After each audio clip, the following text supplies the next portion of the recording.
Chapter 1208. The Void Race talent was an important part of Kasui's combat strength. Now that most of these talents were frozen, his combat strength was far from its peak, and all his attributes had decreased. Thus, he did not hold back at all in this attack. This trump card that had been brewing for several days was an explosive skill of Kasui's. Its mechanism was similar to his own: charge, endless potential. During the accumulation period, Kasui could not use his psychic energy. He needed to compress it in his brain and continuously replenish it with the energy generated by his cells, just like a reservoir. Then, he used his mental power to seal the floodgates. It was like a dam that would only be opened when facing an enemy. The flood would shoot out in one go, and it would flow out for thousands of miles. It was like curing constipation for many days, and it had an extremely high attack coefficient. Not only did this attack deal high damage, but it also had various negative mental attributes. It could make the opponent enter the weakened soul state, causing all their attributes to decrease. Depending on the target's strength, this effect would last for hours to years. Milton was suddenly heavily injured, and his aura instantly weakened. He could only display a portion of his strength. Kasui had come prepared, and under his calculations, he had weakened the other party's overall combat strength. As the irascible Kasui sent the other party's leader flying, the other 8 people flew into a rage and immediately counterattacked. All kinds of beyond grade A attacks smashed toward Kasui. Pugilist flames, magic, energy cannons, and esper abilities. Seeing this, Han Xiao sighed. His body flashed, and he stood in front of Kasui. When we first formed the team, we had agreed that he was mainly here to be a meat shield. How could Kasui's delicate body withstand the ravaging of 8 strong men? He still had to rely on me, this field that can't be plowed, to be the main tank. All kinds of thoughts flashed through his mind, and the next moment, the tyrannical attacks of the 8 people all landed on him. Rumble. All kinds of energy erupted, instantly expanding into a huge ball of light. The ground collapsed, and matter was annihilated and evaporated. The entire planet was like a fruit that had a piece of it bitten off. A huge ring-shaped pit appeared in the field. It was extremely deep and wide, and the temporary underground base naturally collapsed. However, when they were talking earlier, Han Xiao had already quietly ordered the troops to move, so what was destroyed was only an empty shell. As the dust settled, Han Xiao was still floating in the air. He casually patted the dust off his body and said, "This strength is not enough. You guys need to practice more." The 8 people who were preparing to take advantage of the situation to attack were stunned in place, their faces filled with disbelief. When they saw that their opponent had been hit by 8 people's concentrated fire, they thought that even if he didn't die, he would be seriously injured. At the very least, he would be in a sorry state and show some flaws. But they never expected that this guy named Black Star would take a round of concentrated fire head-on, and in the end, he looked like nothing had happened. He was practically unscathed. How was that possible? Didn't the information say that this guy was a mechanic? They couldn't be blamed for being shocked. They had already explored the universe and understood Han Zhao's abilities, but this was the first time they had seen an indestructible body. Most of them had the same reaction. While the 8 of them were distracted, Kasui's actions did not stop at all. After using Black Star as a shield to block the concentrated fire, his psychic energy poured out like a torrential flood, unleashing an AoE effect.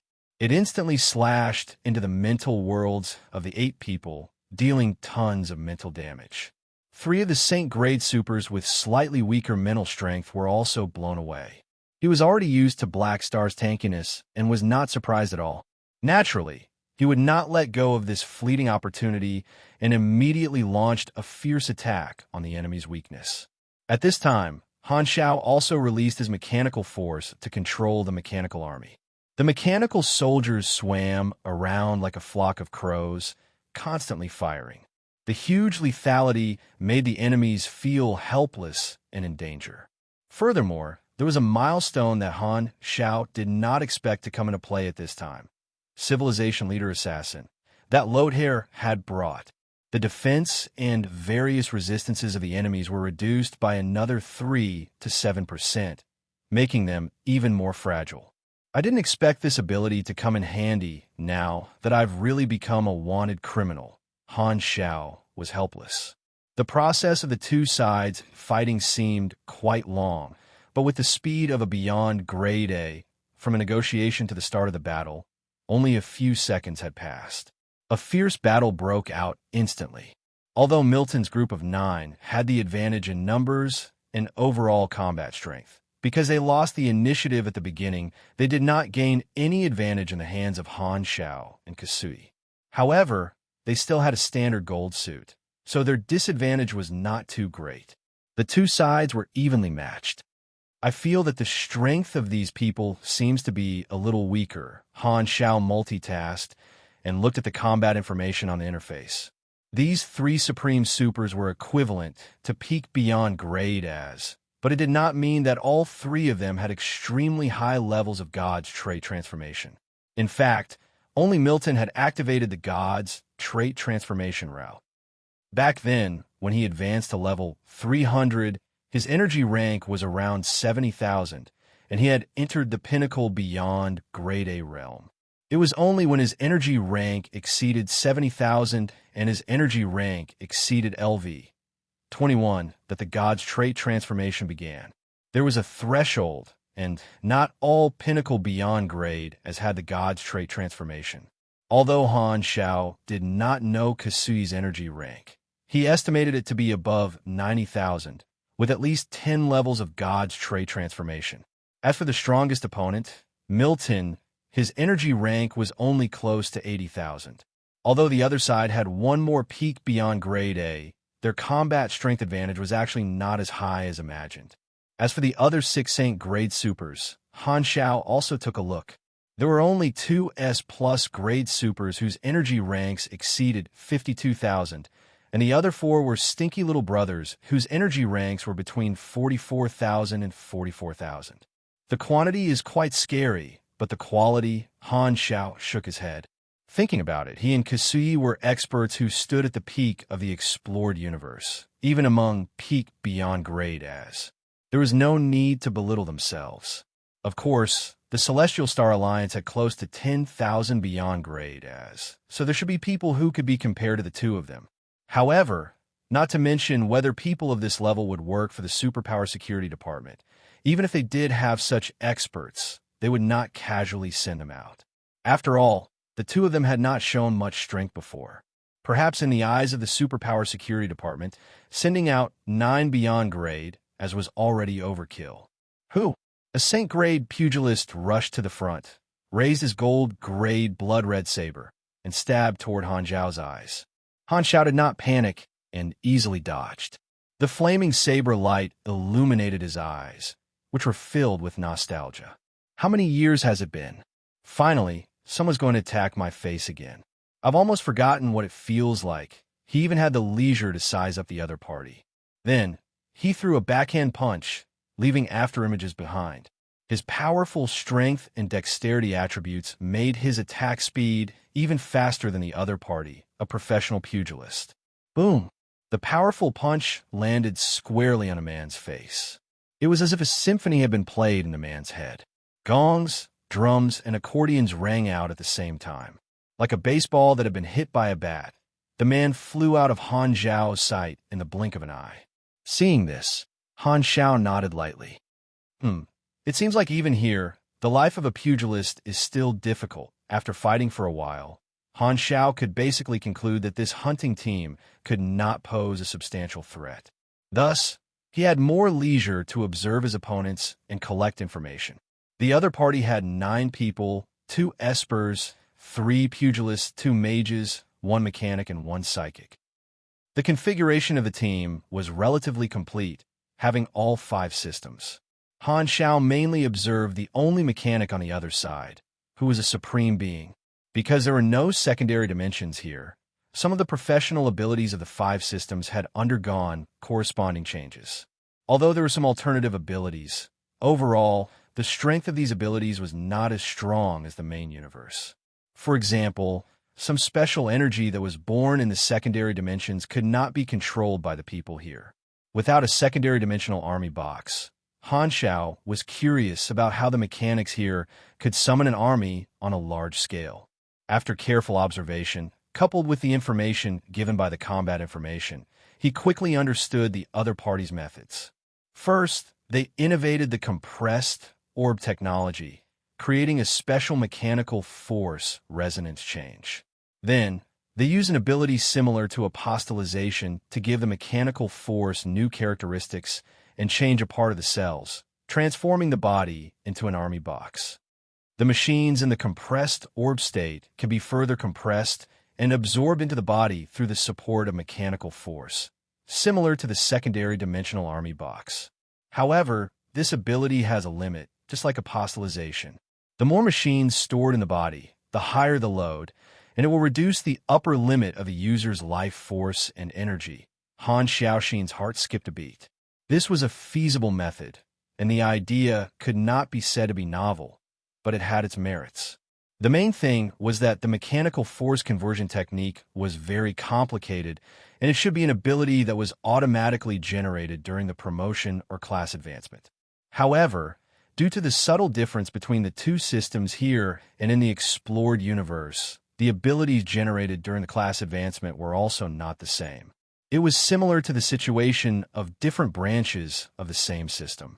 In comparison, the secondary dimensional army box and dimension factory were much better. There was no load, and there was no upper limit to the number of troops stored. However, there was also an advantage to storing troops in a body, which was that they would not be affected by the space stabilizer. However, understanding the other party's method did not mean that he had deciphered the principle. Han Shao was still unable to learn this technique. The two sides fought fiercely without any scruples. The planet was quickly crushed into dust in the universe, and the battlefield changed to space. Han Shao was busy observing when Kasui's voice sounded in his mind. "Black Star, why aren't you activating your mechanical deity? Hurry up and kill one or two of them first. Why are you in such a hurry? Isn't it good to be in a stalemate now? Let me gather more information." "I'm out of energy," Kasui said. "You want to play me?" This thought flashed through Han Zhao's mind subconsciously. However, he immediately realized the other party might really be out of mana this time. Of course, the battle had only started for a short while. Kasui saying that he was out of mana was just an exaggeration. He could still last for a long time. However, from a long-term perspective, his mana recovery method was limited, and he could not last as long as 9 people. If they fought a war of attrition, he would definitely slowly fall into a disadvantage. Therefore, he did not want Han Shao to continue slacking. He planned to take advantage of his good state to get some results first and cut off the enemy's wings. "Okay, since you asked for it," Han Shao did not mind and was about to activate his mechanical deity to go all out. However, at this moment, something happened. Milton and the others suddenly stopped attacking and quickly retreated. Complicated and exquisite blue magic patterns lit up on their mechanical suits. Swoosh! In the next moment, the 9 figures flew into the sky and vanished without a trace. Han Shao paused and immediately scanned the surroundings with his senses, but he did not find any targets. Kasui also stopped and used his psychic power to scan the surroundings, but he found nothing. The 9 experts who came to hunt him seemed to have suddenly used teleportation magic runes to escape. The 2 of them looked at each other, confused. There was only one thought in their minds, that's it. They didn't really escape, did they? Han Technician was dumbfounded. "No, I didn't use any strength. There were no casualties on the other side, and they basically had full combat power. They only fell into a slight disadvantage, but they actually ran away decisively. Are they that cowardly? Could it be that the beyond great as here are the legendary ones who only know how to fight when the wind is blowing and only know how to fight when the wind is blowing?" Kasui opened his mouth and was a little speechless. When this group of pursuers came, they were very aggressive. He thought that they would not give up until they achieved their goal. He did not expect them to be so skilled in escaping. They came and left in a hurry. They did not even say a word of threat. Their efficiency was unmatched. "Black Star, do we chase after them? I'm a mechanic, not a mage. Locating the location of teleportation spells is not my strength. Besides, they're retreating strategically, and their people are intact. It's a little too arrogant for us to chase after them. What do we do now? Forget it. They've run away anyway. It's a good time to test the effect of this concealment device. Han Xiao shook his head helplessly. He took out the green-gold metal plate and injected energy to activate it. He carefully sensed it, but did not feel any changes. He could only keep it on his body and keep it in the activated state. He had obtained all the information he needed, and it was confirmed that the cooperation plan with the Superpower Security Department would not work. Now, he could only choose to look for the mysterious man. The two of them quickly cleaned up the battlefield and did not stay for long. They immediately left the scene and headed to the location agreed upon by the mysterious man. On the other side, in a certain space far away from the battlefield, 9 rays of light flashed, and Milton and the others teleported over. After taking a deep breath, Milton endured the continuous needle-like pain in his brain and spoke in the team communication channel. There was an error in the department's judgment. The target this time is shockingly strong. He's one of the best, even among the supreme grades, especially that one called Black Star. He has an incredible recovery ability, and our attacks barely pose a threat to his life. With just the 9 of us, the success rate of capturing him is too low. Ask for help from headquarters. Understood. The others nodded. Although they could still continue to fight, they felt that there was no need. After the fight, just now, they had already realized that they might not be able to catch the target with just this number of people, so they decisively retreated and prepared to call for backup without any delay. The departmental culture of the Superpower Security Department did not advocate showing off. Since they were evenly matched, they could just come back and call for help. Using force was simply a waste of time. Not only was the success rate low, but there was also the risk of sacrifice. The loss outweighed the gain. So what if the enemy is strong? We have more people. So what we're playing is a roll in numbers. 9 is not enough. Then we'll double the number of pursuers. Double is not enough. Then we'll double it. I don't believe you can hold on forever. Anyway, we're a law enforcement department. There's no need to talk about morality with wanted criminals. We only care about the success rate. The members of the Superpower Security Department had always done this, and the basis for this approach was the existence of the positioning star map. Anyway, no matter where the target was, the positioning star map could lock onto them again at any time, so there was no need to worry about the target running away. There was plenty of time to deploy troops. However, at this time, before they could contact the headquarters suddenly sent an emergency communication request. Milton picked up the call and saw the face of the department leader appear on the built-in screen of the mechanical suit. His expression was solemn, with a hint of anger. "What did you do to those 2 fugitives?" the department leader asked. Milton did not know where the leader's anger came from, so he honestly said, "We just fought a little." The team unanimously agreed that they couldn't catch the target, so they strategically retreated and decided to call for backup. What happened? I want to know what happened. The department leader's face was ashen, and he shouted, "Just now, the positioning star map suddenly lost the location of those 2 people. The targets disappeared in thin air, and we can't find them anymore." Milton's eyes widened in shock. "We just retreated, and the positioning star map lost its effect? How is that possible? What did those 2 people do?"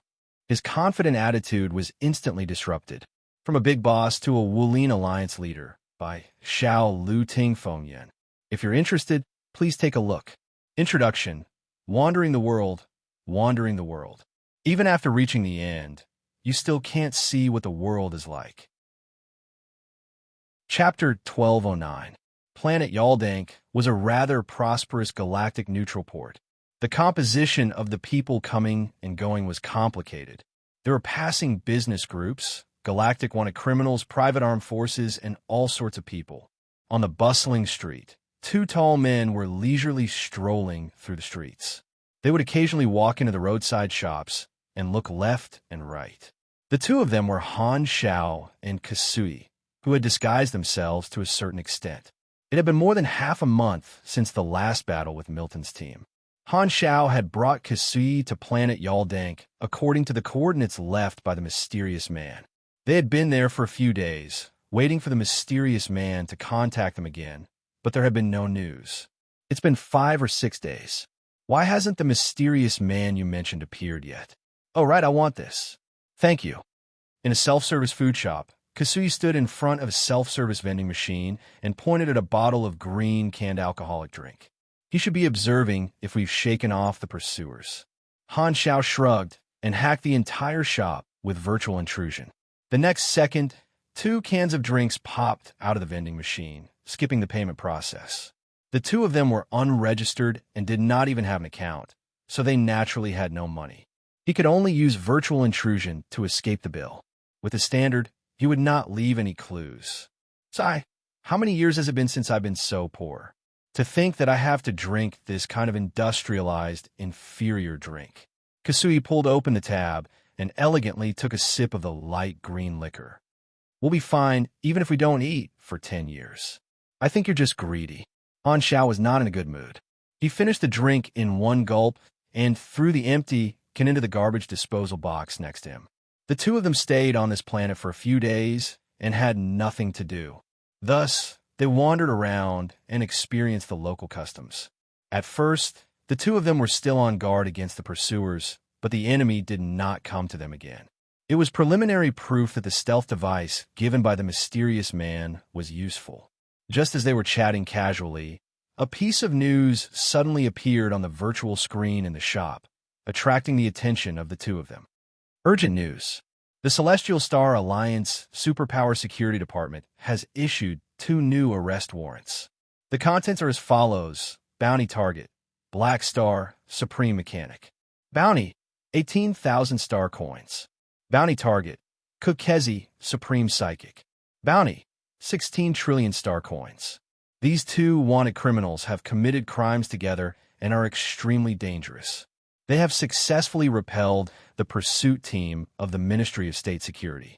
If you discover their whereabouts, please report immediately. The contact information is... Seeing this news, Han Xiao couldn't help but laugh. Oh, the bounty has been raised again. It seems that they really can't find us. Kasui was speechless. Every time he saw his name on the bounty, he would be furious. No matter how you look at it, the title of Void Overlord is more suitable for a top expert like me. Why did these idiots ignore what I said and take Black Star's words as the truth? By the way, speaking of fugitives, I checked online yesterday. Han Xiao stroked his chin. Our combined bounties are ranked 2nd among all the fugitives currently on the run. That's 2nd place? We didn't do anything heinous, did we? Kasui frowned. And this bounty shouldn't be high. Are there no more ferocious criminals here? I don't think so. The Celestial Star Alliance was in chaos many years ago, but security is very good now. Most of the beyond graders here are obedient babies. The 2 of us are considered outliers. Han Xiao shrugged. Then who's the number 1 wanted criminal? An organization called Eye of Insight. The bounty is as high as 600,000 star coins, but there's no criminal record online. Han Xiao shook his head. The 2 of them walked out of the shop, chatting while shopping. After walking for a while, they suddenly found a shop that was very lively. They walked in curiously to take a look. The inside was a bit like a large board game center, but everyone was playing the same game. This was a card game called 10,000 Spirits Card. There seemed to be an event being held here. Every game table had 4 people sitting and fighting. There were many onlookers around. In the middle of the room, there was a small table with an exhibition cabinet on it. 3 beautiful cards were suspended in it. The host was stirring up the atmosphere, constantly emphasizing that the winner could win 3 special cards that were out of print and so on. The 2 of them gathered around a table and took a look. Their expressions became strange. Don't you think it's familiar? Kasui whispered. Of course, Han Zhao's mouth twitched slightly. How could it not be familiar? The gameplay was exactly the same as Wayne cards, but the characters in the cards were different. Why was there a similar card game here? Could it be that the will of the universe had spread all over the world? At this moment, the 2 of them suddenly sensed something. They turned around at the same time and saw a person in the crowd staring at them with an inexplicable gaze. Seeing the 2 of them looking at him, this person reached into his pocket and slowly took out a green metal piece. He waved it in front of the 2 of them, then turned around and left. That's the tracking device given by the mysterious person. Han Xiao immediately recognized it. He looked at Kasuyi and followed him. This person walked and stopped, looking back at the two of them from time to time. He seemed to be deliberately leading the way. The group walked through the streets and soon came to a slightly older spaceport. The guide opened a hangar. Inside was an ordinary General Model spaceship. He then opened the hatch and looked back at the two of them, seemingly inviting them to board the ship. Seeing this, Han Xiao and Kasuyi scanned the spaceship with their perception and found no abnormalities, so they stepped onto the gangway and walked into the spaceship. Soon, the hull shook slightly, slid into the jet orbit, and quickly took off. Outside the porthole, Planet Jardine was constantly shrinking in their field of vision. Han Xiao retracted his gaze and looked back at the silent guide. He also took out a green metal piece from his pocket and said, "Can you explain now? Who are you? Why are you leading us on board?" Hearing this, the guide adjusted his clothes and slowly said, "Let me introduce myself. I'm a senior cadre of the Eye of Insight, Lucidius. Boss asked me to pick you up." Eye of Insight? Isn't that the bounty organization with the highest bounty? Kasuyi subconsciously glanced at Han Xiao. Han Xiao's eyes flashed and asked, "So, your boss is the guy who sent me the anonymous message. My job is only to pick you up. He said that as long as you show me the heaven-shrouding apparatus, you will follow me. I don't know anything else." Lucidius shook his head. Heaven-shrouding apparatus? Han Xiao raised the green metal piece in his hand. "Is this the thing?" "Yes, this is one of the core technologies of the Eye of Insight." Lucidius nodded. "What exactly does the Eye of Insight do?" Han Xiao was curious. "Sorry, without the permission of the higher-ups, I can't reveal too much information. If you have any questions, ask the boss yourself." Lucidius refused to answer. Han Xiao beat around the bush and asked a few more questions, but this person remained silent. Seeing that he could not dig up any information, Han Xiao stopped probing and began to think on his own. During this time, he had speculated about the identity of the mysterious man. In the message sent by the mysterious man, it vaguely revealed that the mysterious man knew that they were outsiders. Given the situation of this place being isolated from the outside world, Han Xiao felt that the mysterious man might have entered this secondary dimension earlier. As for why he found the two of them, it might be because this guy was trapped here and wanted to find helpers to help him get out. Thinking about how the Celestial Star Alliance still did not know about the existence of the outside world, this mysterious man should not have revealed the situation of the outside world. Perhaps he had been lurking and secretly established a force. The more Han Xiao thought about it, the more he felt that this possibility was very high. In this inference, the only doubt was the Eye of Insight. Although there was not much information on the internet, tracing back, the Eye of Insight seemed to have existed a long time ago and did not seem to have been established by an intruder. Since the mission prompt is to contact the mysterious man, the other party is probably a friend and not an enemy. It's useless for me to think about it now. It will be more convenient to ask directly when the time comes, Han Xiao thought to himself. The spaceship sailed for more than 10 days and finally arrived at its destination. It was a huge mothership the size of an asteroid. It maintained a hidden state and wandered in the starry sky. Shwa! The hatch opened, and the two stepped onto the mothership and followed Lucidius forward. Passing through various areas, the two saw a large number of staff and mechanical guards. The entire mothership was heavily guarded. The group passed through a series of authorization certifications and went deeper into the core area of the mothership. Soon, they came to a huge metal door. "Boss is inside. He wants to see the two of you, so I won't go in." Lucidius stopped in his tracks. Han Xiao and Kasuyi exchanged a look and stepped forward. The metal door opened automatically, allowing the two to walk in. As soon as they entered, the door closed behind them. Han Xiao glanced at the layout of the room. Tubes extended from the ground and walls, connecting to a figure in the middle of the room. This person was tall, but stooped. Tubes were inserted all over his body. He had two pairs of green eyes, one big and one small, on his left and right sides. There was a scar on his face that blinded half of his eyes. Seeing the two of them, this person slowly opened his mouth. His voice was deep and sticky, sounding very hoarse. "We finally meet, outsiders." Han Xiao narrowed his eyes. Sure enough, he knew that they were outsiders. He had expected this and was not surprised at this time. Kasuyi, who was beside him, had the same reaction. "Since you have invited us over, shouldn't you explain the situation? For example, who are you? Why do you know about the existence of the outside world? What is your purpose in contacting us? And what is going on in this secondary dimension?" During this period of time, Han Xiao had accumulated too many questions. Now that he finally met someone who seemed to know something, he asked all the questions in one go.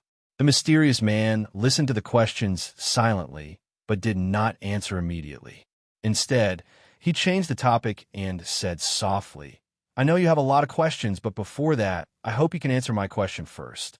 What era is it now and outside? Is the exploration era war over?" Han Zhao's eyes flickered. He actually asked about the exploration era war. Could this guy be a primordial one trapped here? As this thought flashed through his mind, Han Xiao gave a brief introduction of the results of the exploration era war. He only mentioned some insignificant general information before asking his own question. Then, he asked, "Are you a primordial one?" "No, I'm not." The mysterious man laughed hoarsely. "I'm not the primordial one you speak of, but I've seen them." "Then who are you?" Han Xiao asked. "I know what you mean. You think I came in from outside, but you guessed wrong. I'm from here." The mysterious man's tone was calm. At this moment, Han Xiao thought of many possibilities. If what the mysterious man said was true, and the information about the outside world came from the primordial ones, then since he knows about the existence of the outside world, could his goal be to leave this world? Also, where did the primordial ones this guy met go? Why is there no record of them on the internet? Could it have been deleted by the Celestial Star Alliance? At this moment, the mysterious man spoke again, his tone becoming more serious. "I know what you're most interested in now, and that's why I invited you.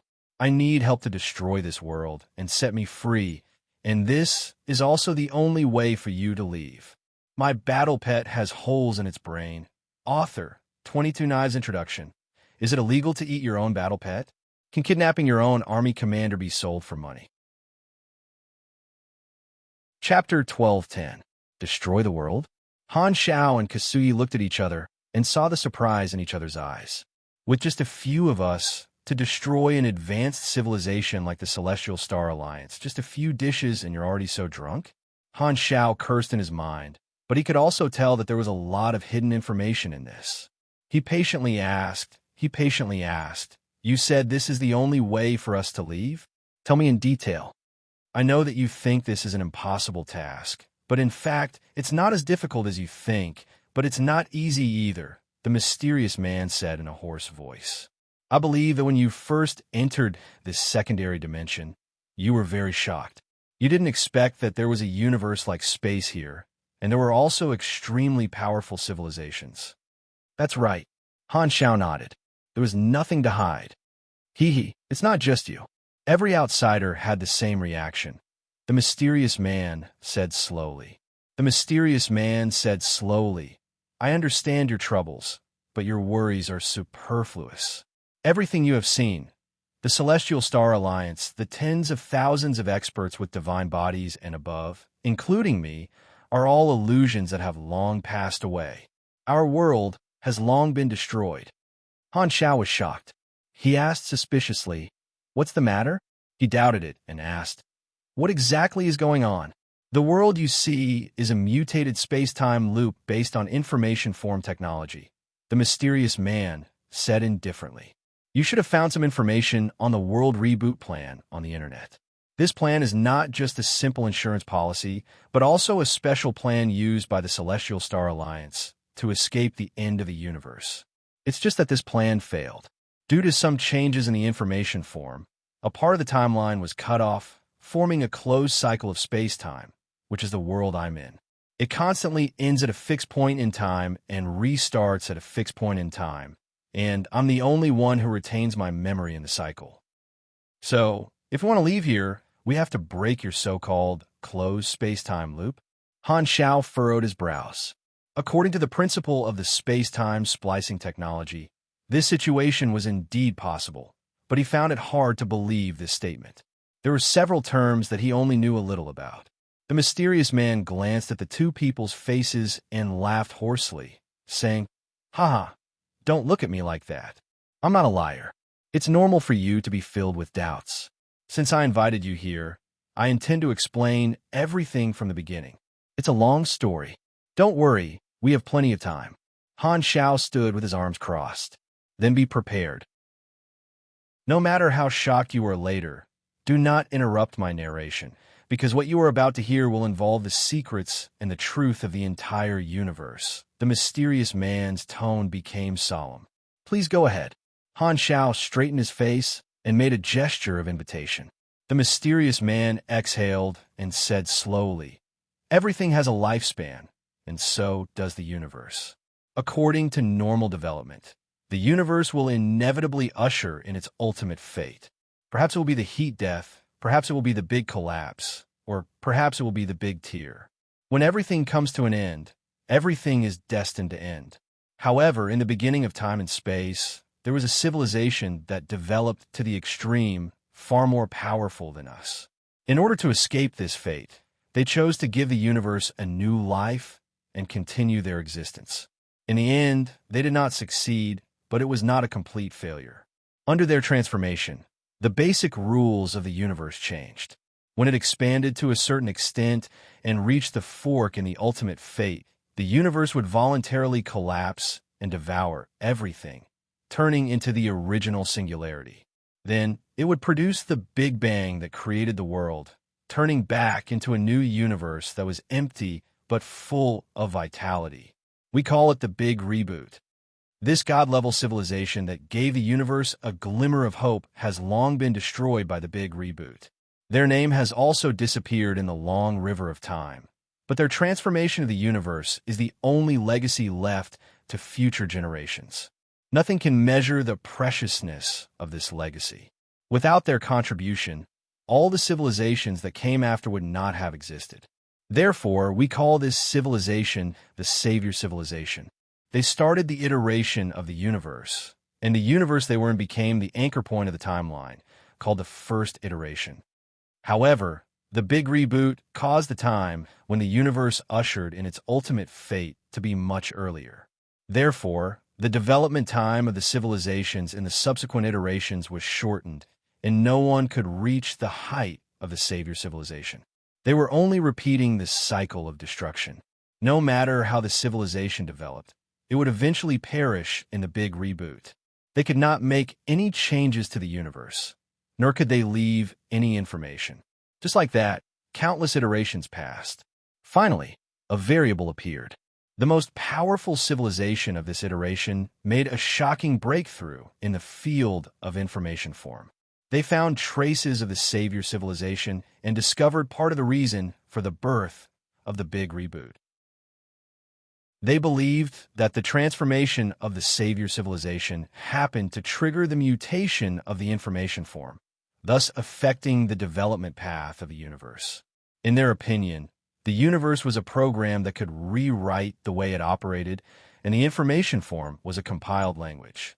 Therefore, they tried to use the information form to continue their civilization, but unfortunately, they failed in the end. However, they also left behind a legacy, which was an existence called the Sanctum. This thing might have been their tinder vault, but by chance, it mutated into one of the fundamental laws of the universe and would not be destroyed with the Big Reboot. It would record all the information that happened in an iteration and store it in the form of an information form. When the Big Reboot happened, it would randomly extract a portion of the information and integrate it into the fundamental laws of the new universe, making small changes to the universe time and time again, constantly making the universe of the next iteration richer. You might not understand it well, but I'll give you an example. The 5 super systems are the products of the Sanctum. In ancient times, there were supers in some iterations of the universe, and there were some that did not. The systems were different. The Sanctum recorded a portion of the super systems, and it happened to be permanently integrated into the laws of the universe at the moment of the Big Reboot. Therefore, in the later iterations, supers of this system would inevitably appear. That's how the 5 super systems came about. They did not appear at the same time, but were constantly replenished and completed over and over again. Therefore, we have 5 super systems, and you also have 5 super systems. This is not a coincidence. Let me give you another example. You should have realized that there are no secondary dimensions here. Our iteration is earlier than yours, and the world reboot plan might be the root of the secondary dimensions. The Sanctum integrated it into our big reboot this time. Therefore, we might be the creators of the secondary dimensions. In short, the appearance of the Sanctum allowed the subsequent iterations to jump out of the eternal cycle of death, bringing more variables. It constantly enriched the universe of the next iteration. In fact, this is a kind of inheritance, allowing the new universe to enjoy the development results left behind by the previous iteration, turning the big reboot into an optimization of the subsequent iterations of the universe. Although it was weak, many little drops made an ocean. Therefore, generally speaking, the later the iteration of a universe, the stronger and more advanced the civilization as a whole. Therefore, we call this civilization the Sanctum civilization, and the iteration of a universe it is in is called the iteration of the revolution. In addition to optimizing the function of a universe, the Sanctum is also like a recording tool at the beginning of the civilization's enlightenment, allowing the history of the iterations to be recorded and information to be passed down. When the later generations develop to a certain extent, they have the ability to open the Sanctum. The higher the technological power, the more information they can obtain from it. Therefore, a relay of civilizations across the iterations has begun. Generations of cosmic civilizations inherit the research of their predecessors, learn from the failures of their predecessors, and constantly explore new paths. Even if they fail, they will leave their own insights in the Sanctum for future generations to continue researching. Everything they do is to escape the ultimate fate of the universe, placing their hopes on the future, hoping that the later generations will be able to survive the great reboot and find a way to continue. Only by continuously passing down the experience will the subsequent iterations have a higher chance of achieving breakthroughs. In our iteration, the world reboot plan is our result. Although it did not allow our civilization to continue in the end, it created a secondary dimension world for future generations, giving you more possibilities. And this world is a small loop of the timeline at the end of the universe where I am. It is a failed reboot, an illusion that should have disappeared long ago. We are just a part of this long relay. At this point, the mysterious man stopped. On the other hand, Han Shao and Kasui had been frozen in place since the beginning. Their eyes widened, and their hearts were in turmoil. The amount of information contained in these words was so huge that it exceeded their expectations. Is it true or not? Han Shao found it hard to believe. This set of words had a strong impact on his heart, and he could not help but doubt the authenticity of this universe secret. In his previous life, there was no relevant information. Neither the 3 universal civilizations nor the world tree had revealed any information in this regard. Could it be that the 3 universal civilizations were not developed enough and had not cracked the secret of the Sanctum? Could this be the meaning of the mission name Relay Across Iterations? If this was true, it would be too spectacular. The painstaking research of generations of civilizations would continue to be passed down in this way, like a relay of a torch. Just thinking about it made him feel a vast sense of history. He could feel the unyielding resilience of generations of universal civilizations, as well as the dignity of advanced civilizations that would not passively wait for fate to befall them. Shocked, Han Shao did not know what to ask for a moment. Seeing that the 2 of them were bewildered, the mysterious man did not continue to explain. He calmly said, "I know that you will definitely doubt my words now. After all, these secrets have subverted your beliefs. But in the future, when your universe iterations develop to the corresponding level, you will know about these things sooner or later. As for now, let's get back to business." Okay. Han Shao calmed down and temporarily suppressed the shock in his heart. At this time, There was no way to verify the authenticity of this statement, but he thought of Oathkeeper. This guy had gone to the sanctum and had not returned yet. When the time came, he should be able to get information about the sanctum from the Holy Covenant and confirm whether this secret was true or not. If it was true, then he would have to plan for the long term. The players in his previous life could not reach this level, and this was the first time he had experienced it, so he did not know what to do. The mysterious man shook his head, changed the topic back to the current situation, and said in a low voice, "This space-time is in an endless cycle. When the world reboot plan is fully activated, it will start a new cycle from the beginning. Because I am an individual in the cycle, even if I die, I will be reborn in the cycle, only keeping my memories. However, outsiders do not belong to this space-time and will be annihilated here. If you want to leave, you have to break the cycle before it ends. This way, you can regain your freedom, and I can also be free. I met outsiders before the 73rd cycle, the 62nd cycle, and the 59th cycle. The earliest was the primordial ones you mentioned. I helped them all like today, but they failed to break the cycle and all failed, so they all died."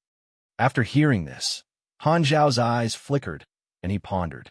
This kind of space-time cycle was similar to the space-time splicing technology, both of which solidified a timeline. The difference was that the cause of this secondary dimension was many times more complicated than the space-time splicing technology. However, this was not the only way for him to leave. The teleportation function of the king was almost the same as the multi-dimensional sky opening transportation device, so he should be able to leave. However, he was more curious about the mysterious man's plan to destroy the world. "You want us to destroy the world, but you can't possibly be declaring war on the entire Celestial Star Alliance, right? Even if they're the phantoms you mentioned, in this space-time, their combat power is real." "Of course not. The original world reboot plan was to rebuild after destruction. After the Great Reboot, we used the information form transformation technology to reappear. I'm not very clear about the principle, but I know that the execution of this program is an intelligent core made with information form technology. We call it the Guardian. The Celestial Star Alliance tried to bind it to the sanctum in some way to let it survive the destruction of the Great Reboot. But in the end, it failed, and there was a mutation. Although we reappeared, we became phantoms and became the secondary dimension with the current cycle of space-time. The core intelligence became the dimensional consciousness of this secondary dimension. When you came in, you should have seen its avatar, right?" Han Xiaoxin's heart skipped a beat. The supreme guardian he encountered outside the secondary dimension was actually the avatar of the dimensional consciousness. The combat information at that time did not seem to reflect any relevant information, and it looked like a living person. At this time, the mysterious man continued. "The Guardian is the root of the space-time cycle. It has no independent thought, only a preset program that rigidly protects this secondary dimension from being invaded by outsiders.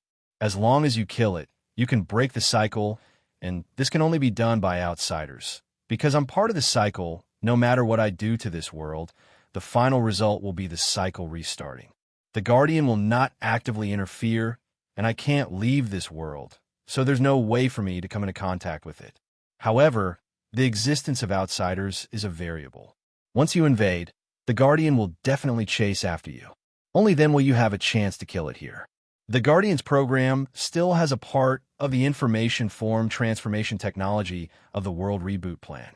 Most of the information forms of the outsiders who died in the cycle will be captured by it. It would then use the dimensional energy to create an extremely similar physical avatar. So far, 3 batches of outsiders have died, and it already has several avatars. Doesn't that mean that the more outsiders died, the more beyond grade as could be duplicated? A secondary dimension consciousness actually has such a powerful function, even though it's a mutated product. Han Xiaoxin's heart skipped a beat. The Celestial Star Alliance was indeed the boss of the previous iteration. A failed product was already so powerful. The development time of the 3 universal civilizations was only a fraction of their time, and their technological level was still nothing in front of them. Sound a little more reliable. But how do we make the Guardian appear? Han Xiao nodded. Because of the mutation of the space-time cycle, coupled with the underlying logic that the Guardian cannot be tampered with in order to avoid some risks, the appearance of the Guardian in this world is not as free as the outside world, and it can only appear near the carrier. For example, the Superpower Security Department of the Celestial Star Alliance has a universal treasure called the Positioning Star Map, which is one of the carriers of the dimensional consciousness that is automatically formed. It can monitor the entire dimension, and I built a concealment device called the Heaven Concealing Apparatus that can escape its surveillance. With this thing, you are not discovered by the pursuers. In short, as long as you get close to the carrier, the Guardian will appear and kill you. This is its core mechanism and cannot be violated. These carriers are all in the important warehouses of the Superpower Security Department. So our plan is to attack the warehouse of the Superpower Security Department, get close to the carrier, and let the Guardian appear and kill it. That's not easy, Han Xiao pondered. I will provide help. You can use the materials of the Eye of Insight, and I won't let the two of you work for free. The mysterious man said softly. You and I are both mechanics, so I will teach you everything I know as a reward for helping me escape. After saying this, he paused for a moment and added, That's right. Of course, only by breaking the cycle and surviving will your learning be meaningful. Chapter 12:11. Han Zhao's eyes lit up. Although this secondary dimension might just be a disappearing illusion, it was a treasure trove in his eyes. Not only did it contain new class abilities, but it also contained a large number of advanced technologies that were different from the explored universe. To a mechanic, this was an incomparably huge fortune. Han Xiao had originally planned to get some technology back. Now that he had a teacher who was willing to systematically impart knowledge to him, the efficiency would definitely double with half the effort. Furthermore, this mysterious person had repeated the cycle many times. Even if his body state was constantly reset, causing the training to be meaningless, his memory could still be retained. This meant that the technology he had learned was always in his mind.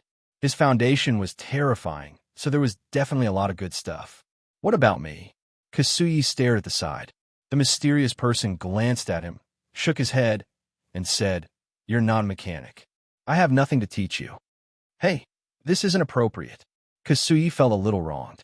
I was clearly the one who came first, be it forming a team or leading the way. If not for me, Black Star, you wouldn't have had the chance to come to this secondary dimension. But now, the benefits have landed on you. Why did it become like this? The mysterious man thought for a moment and said in a low voice, If you really want the technology, it's not impossible. Once the cycle is broken, all the illusions here will disappear. No matter what material object I give you, it will be destroyed. Only information will be able to circulate. According to the principle of the information form, only the information converted by outsiders can be preserved. Since you can't learn the knowledge, you can use the machines from the outside world to store this technology. Hearing this, Kasui's expression became much better. He felt that this was more like it. Even if he was not a mechanic, he understood the value of this technology. Even if he could not use it, he could give it to his subordinates to use it to strengthen his organization. Furthermore, it was an amazing bargaining chip. Even if he could not use it, he could exchange it for many things from the arcane church. At this moment, Han Zhao's eyes turned, and he suddenly said earnestly, Don't forget that your goal of God's quest is to focus on the God of divinity. Don't forget that your goal for this trip is the opportunity for the God's trait transformation. You shouldn't be tangled up in such trivial matters. Leave this distraction to me. If I don't go to hell, who will? You're being shameless again? Kasui's expression changed. You want to take it all for yourself? Han Xiao glared at him. Back then, when you asked me to team up with you, you said that you owed me a favor. I haven't asked you for a reward yet, so I'll take this as my reward. Besides, you're not a mechanic. What kind of technology do you want? At most, I'll give you some other dividends after we get out of here. Do you have any objections? Of course I do. These technologies are not within the scope of our agreement. Kasui was naturally unwilling to give up this treasure so easily. Han Xiao rubbed his chin and said meaningfully, "Are you sure you want to compete? Don't forget, you are now the main body." Hearing this, Kasui's expression changed slightly. "And if the plan to break the cycle fails, how do you plan to leave this place?" Han Xiao smiled. Kasui was speechless and helplessly waved his hand. "Okay, I admit defeat. I don't want these technologies." While he coveted these precious technologies, his life was more important. He had come with his original body, and if he angered Black Star, his path of retreat would be cut off. He pondered for a while and decided to compromise. He had no choice but to lower his head. However, although Kasui gave up competing for the technical data, he did not intend to give up. He looked at the mysterious man and snorted. "This partner of mine has a special device that can teleport indefinitely. This secondary dimension can't trap him, and he can escape at any time. Therefore, I suggest you only teach him a portion of the technology and give him the rest when we are about to complete the mission." "Oh, is there such a thing?" The mysterious man turned to look at Han Xiao. Han Xiao glanced at Kasui and was not surprised. He nodded calmly and said, "Yes, I do have such an ability. I agree with this transaction method." Of course, he knew what Kasui was thinking. He was worried that Han Xiao would run away directly after obtaining the technology and leave him in this secondary dimension. Han Xiao did not feel that there was a problem with Kasui's actions. If it were him, he would most likely take the same measures. The two of them were only temporary teammates. Although they had some friendship, in the face of such a situation, this friendship was not enough to bring about unreserved trust. People at their level would not put their hopes on others.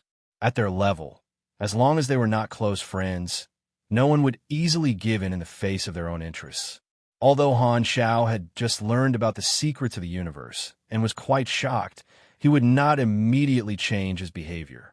After all, the iterations of the universe were too far away. Even if he knew about it, he would not be able to help for the time being.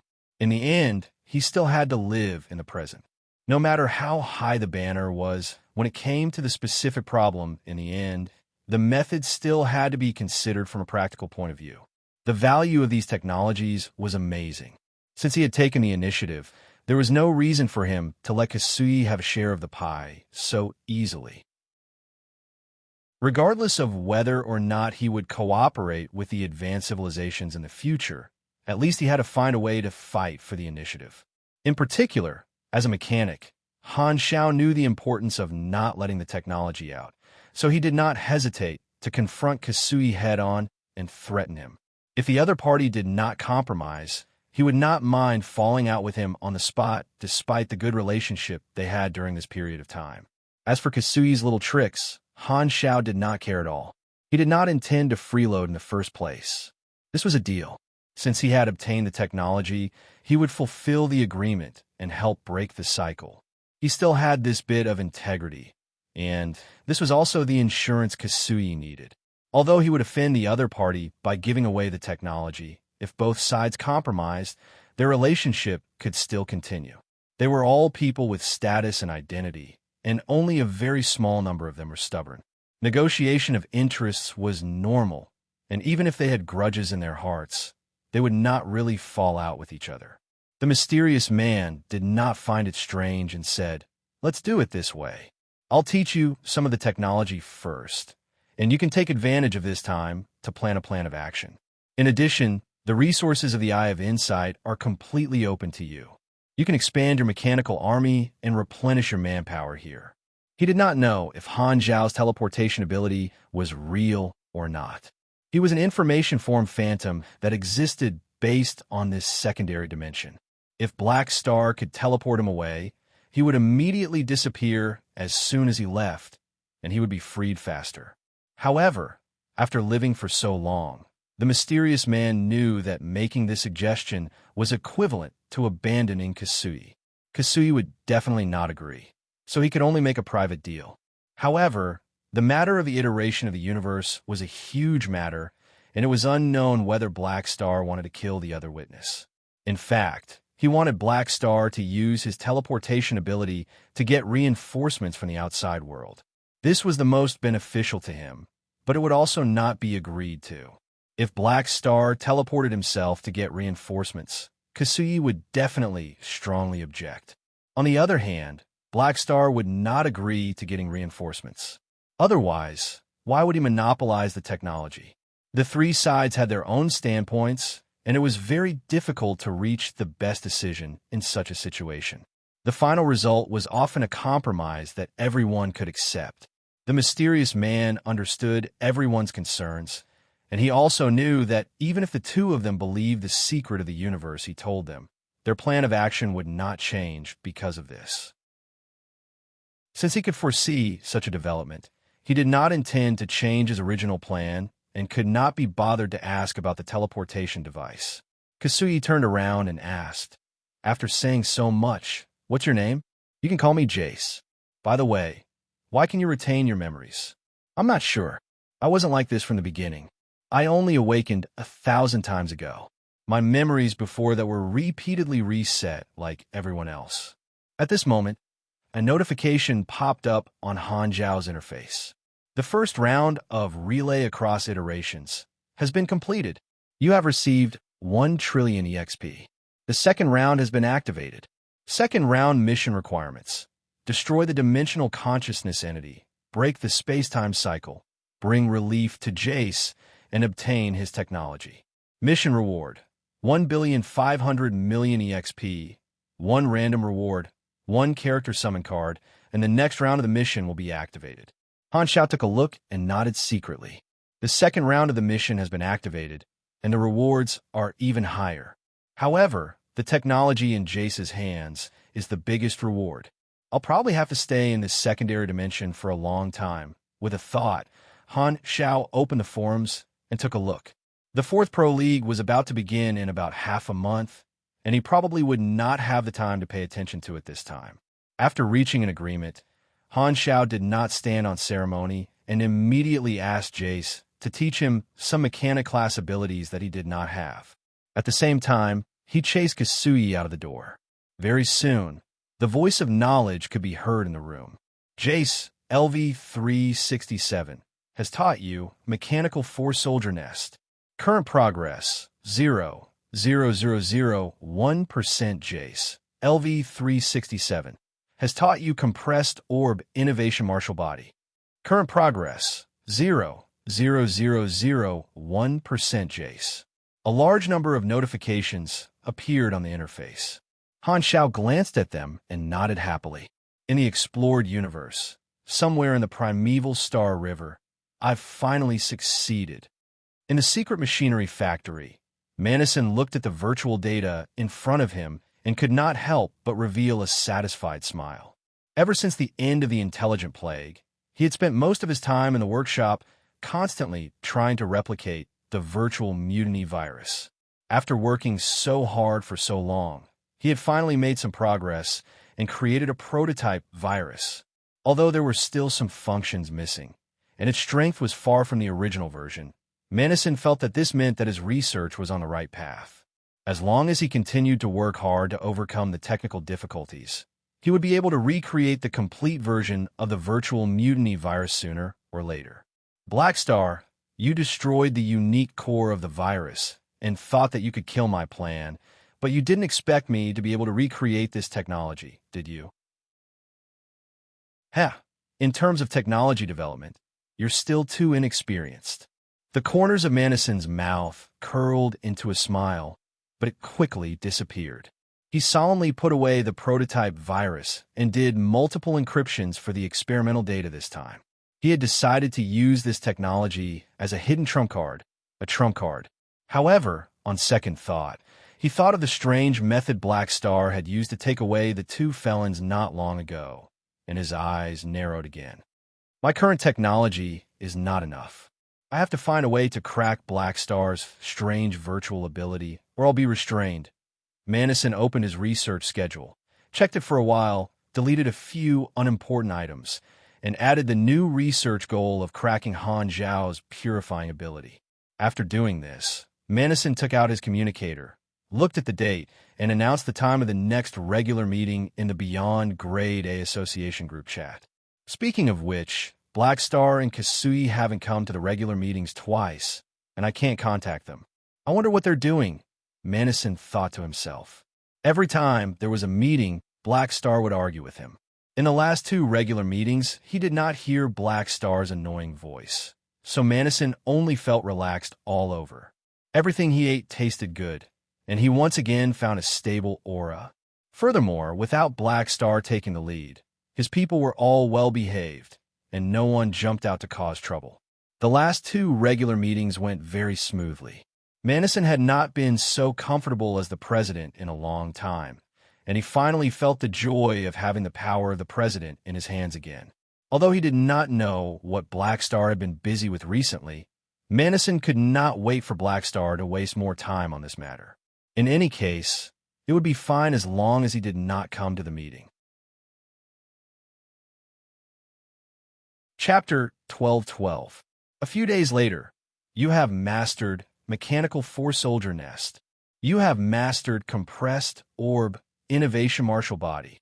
You have a compressed orb was placed on the workbench in front of him. Han Xiao controlled the mechanical arm and completed the processing in no time. He then picked up the specially made compressed orb and placed it flat on his palm. A weak mechanical force arc shot out from his finger and covered the compressed orb. The next moment, the compressed orb suddenly shrank to the size of cell and returned to his body with the mechanical force. Han Xiao narrowed his eyes and felt an extremely weak burden. With a thought, a stream of mechanical force wrapped around this particle-like special compressed orb and shot it out. The compressed orb instantly expanded in the electric arc and landed on the ground, turning into a mechanical soldier covered in electric sparks. It looked as though Han Xiao had shot out a mechanical soldier directly from his body. This is the ability to transform oneself into an army camp. Han Xiao nodded to himself. After a few days of learning, he had already mastered this set of abilities. The principle of class knowledge was the same, and most of the class skills were the same. Only the content related to the secondary dimensions was slightly different, causing the basic strength of the super system here to be inferior to the explored universe. Han Xiao did not expect these skills to be very strong. The biggest use of these class skills was to bring about some new directions and bonuses. Because class knowledge was generally the same, these different class skills were different in terms of application, so it was not difficult for him to learn them. Furthermore, with the help of the interface, he had basically learned all the class skills that Jace had taught him. In his opinion, the most useful one was this ability to transform oneself into an army camp. The burden is not low. When the Mech Legion is stored in my body, my health and energy limit will decrease. After releasing the Legion, although the limit will be restored, my current health and energy will not be restored, Han Xiao analyzed. The mechanism of this ability was similar to apostolization. For a normal mechanic, even if they released the Legion in battle, their current health and energy would not be restored at the same time. Thus, it would cause the mechanic to become even more fragile. However, this ability was very compatible with him. He had a strong recovery ability that allowed him to quickly recover during battle. In this way, the side effects of this body barracks on him were almost negligible. It was equivalent to freeloading. Furthermore, with his own tankiness, the size of the troops that his main body could carry far exceeded that of a normal mechanic. As expected, increasing the tankiness of a mechanic was the correct development path. At the side, Jace watched as Han Xiao tested his abilities with a subtle expression. He could not help but speak. "You learned it just like that? Isn't that simple?" Han Xiao didn't think much of it. Is that so?" Jess's face twitched. He thought that he wouldn't be surprised anymore, but Han Xiao's incredible learning speed had caused ripples in his calm heart. Did I meet a genius among geniuses, or did the mechanics of the later universe iterations all evolve to such an extent? Furthermore, in the past few days, the two of them had sparred a little. Jace had never seen a mechanic with such a style before. In his universe iteration, due to the lack of secondary dimensions, the strength of a mechanic was not that abnormal. Most of the time, they were positioned as a fragile damage output. Furthermore, they had to do well in logistics and lay out the ground in advance. However, this was the first time he had seen a mechanic like Han Xiao, and he could not help but feel puzzled. Why was this guy even more tanky than a pugilist?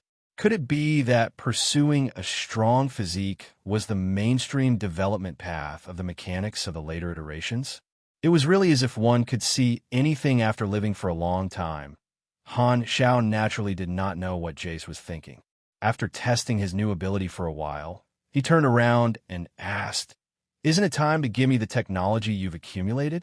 Hearing this, Jace calmed down, tapped on a virtual screen, and operated it a little. Very soon, a dense list of technical projects appeared on the screen. "These are the technical information I've sorted out. You can copy them. I'll send the rest to you when you're about to complete the mission." Han Xiao glanced at it and was overjoyed. Compared to the class skills, these technical materials were the real deal. They represented countless new blueprints. Furthermore, it was not just Jace's own research projects. In the thousands of cycles, Jace was a wanted criminal at least 900 times. Relying on the restart of the cycles, he boldly invaded the database of many advanced civilizations and learned the advanced technologies that these civilizations had invested countless time, energy, and wealth into developing. His foundation was amazing, and now they were all being sold by Jace without hesitation. Han Xiao quickly copied them with his own device. Although it was only a portion, it was already a huge technical treasure, enough for him to study for a long time. There were many gold-grade blueprints among them, which was equivalent to saving a lot of contribution points to the 3 universal civilizations. He did not have to continue working for the 3 universal civilizations to exchange blueprints. As long as he obtained the remaining technology and completed his research, he would be able to overtake Old Manison at the Bend, leaving him so far behind that Old Manison wouldn't even be able to smell his exhaust. "By the way, can you get the class knowledges of the other 4 super systems here?" Han Xiao asked. "I've collected such things before, but I couldn't learn them due to the conflict between the systems, so I didn't record them. I could only store them in the machine. After the cycle restarts, this information will naturally be gone." Jace shook his head. "However, if you want, I can get them for you." After restarting the cycle many times, Jace was like a walking guide. This was not difficult for him. "Then, I'll leave it to you." Han Xiao nodded. If he obtained the class knowledges of all the systems here, he would be able to obtain the complete class knowledges of the 5 major systems without the 3 universal civilizations knowing. Although it lacked the content of the secondary dimensions, the value was huge enough. It was just that unlike him, who had someone to teach him, he did not know if others could comprehend the other class skills through the different knowledge content. This time, Jace slowly said, "I've given you all the information I can. Now, it's your turn to help me. Do you have a plan?" Hearing this, Han Xiao nodded. "I have some ideas. I plan to use the resources of the Eye of Insight to build a mech legion. Let's replenish our combat power first." Invading the Superpower Security Department's warehouse was not an easy task. Furthermore, the dimensional consciousness entity had many doppelgangers. Currently, this army was not enough, so Han Xiao planned to spend some time to expand the army. Because this secondary dimension was an information form phantom, the mechanical army built with the materials of the Eye of Insight could not be brought away. It was a one-off army built only for this mission, so there was no need to worry about losses. On the other side, in the explored universe, the flickering world, the opening ceremony of the 4th Pro League would be held in less than 10 days. Countless foreign players who had just joined the army in this version were crazily looking for Han Xiao.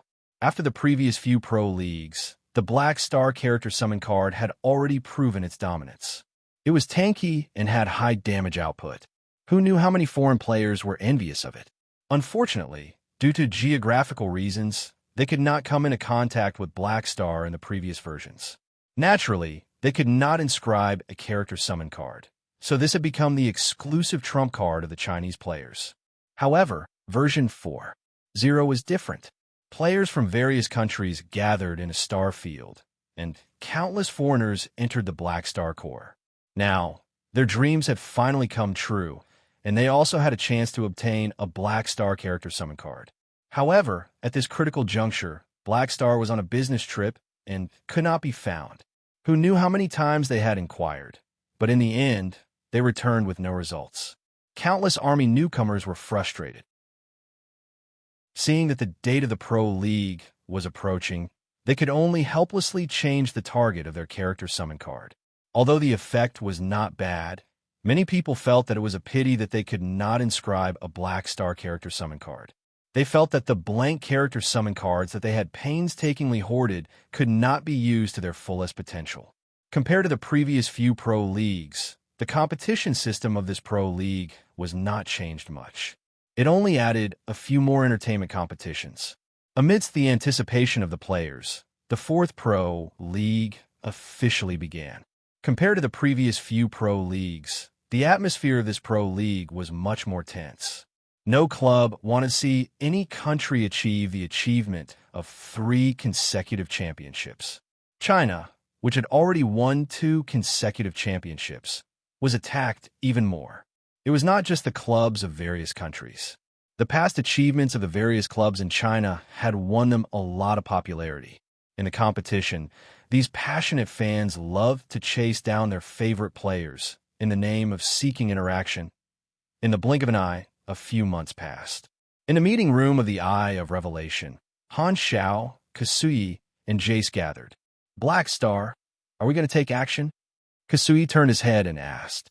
Yes. During this time, I've already expanded the size of the army. It's basically enough. There's no need to delay any longer. Han Xiao nodded. Over the past few months, he had been using the resources of the Eye of Revelation to maximize the efficiency of Billion Mecha Empire, Manison, by 50 times. A few days ago, the size of the army had finally reached the storage limit of the main body's barracks. Only then did he stop the production. Very good. Let's quickly resolve this matter so as to avoid any more problems. Furthermore, the opportunity for my God's trait transformation is probably devouring the energy fragments of this destroyed secondary dimension, Kasui said. He had not been idle over the past few months and had been sensing the opportunity for his God's trait transformation. He had also gained some benefits. It was no wonder that the object of his senses was the entire secondary dimension. Kasui had discovered that the opportunity was most likely the energy fragments of the dimensional core. Thus, he became even more concerned about breaking this cycle of space-time. Han Xiao opened a map. The map showed the location and topography of the Superpower Security Department's warehouse. This was the result of Jace's scouting in the previous cycles. The warehouse of the Superpower Security Department is in the headquarters, and there are many beyond Grade A officers on standby in the headquarters, as well as a large number of troops. The success rate of a frontal attack is extremely low. Our first task is to infiltrate. The heaven-concealing apparatus can only block the positioning star map, and normal detection methods are still effective. Thus, we need another infiltration plan, and this requires Jace's help. Hearing this, Jace said, I've joined the Superpower Security Department many times. I've joined the Superpower Security Department many times in the past and have mastered most of their authority, secret orders, and access codes.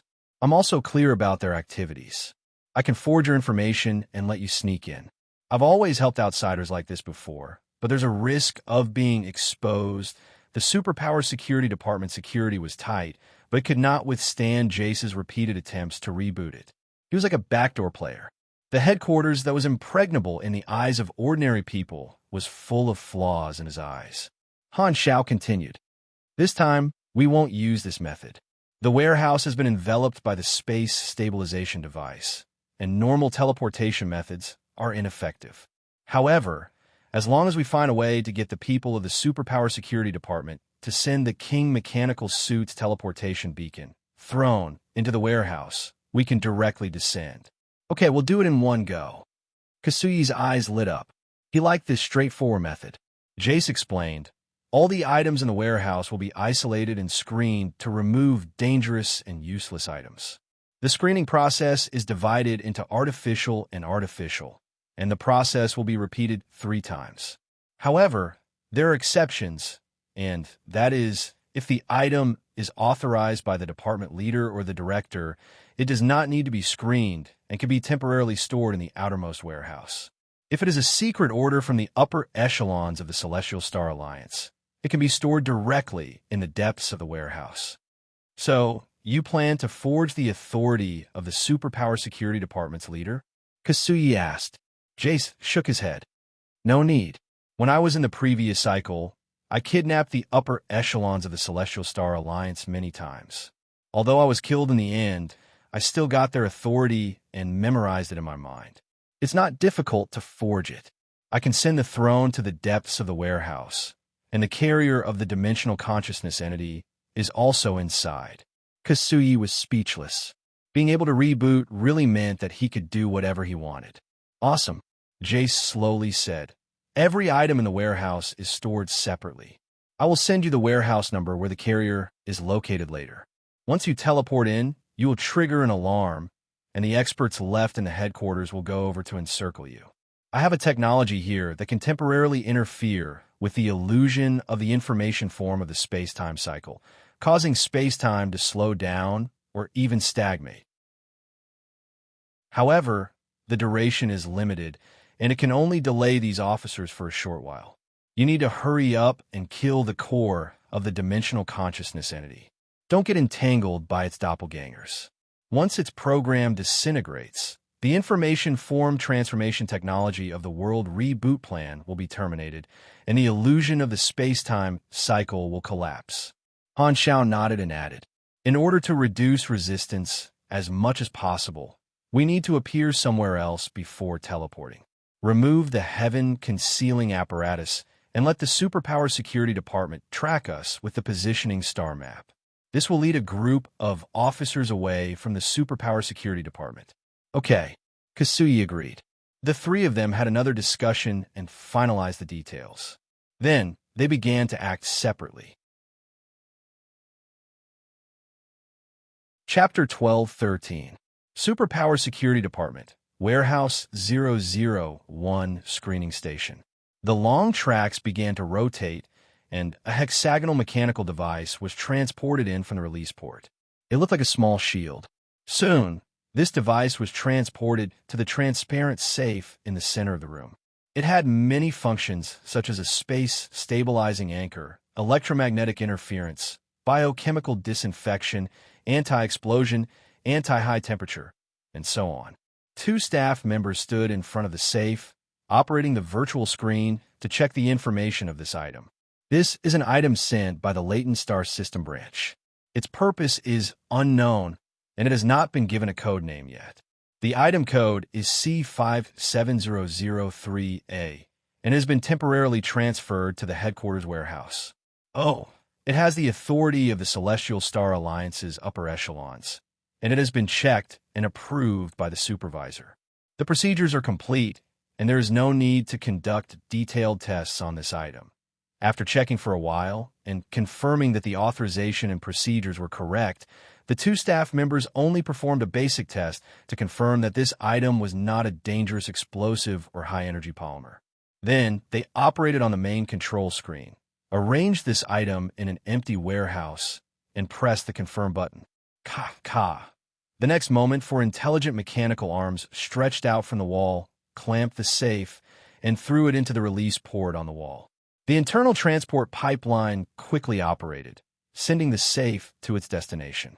The transport pipeline network was spread throughout the warehouse, extending in all directions. A simple magnetic levitation track was laid out, and there were white indicator lights at every section. During the high-speed transport of the safe, it was like shuttling through a white light. The warehouse of the Superpower Security Department was very large, divided into many areas.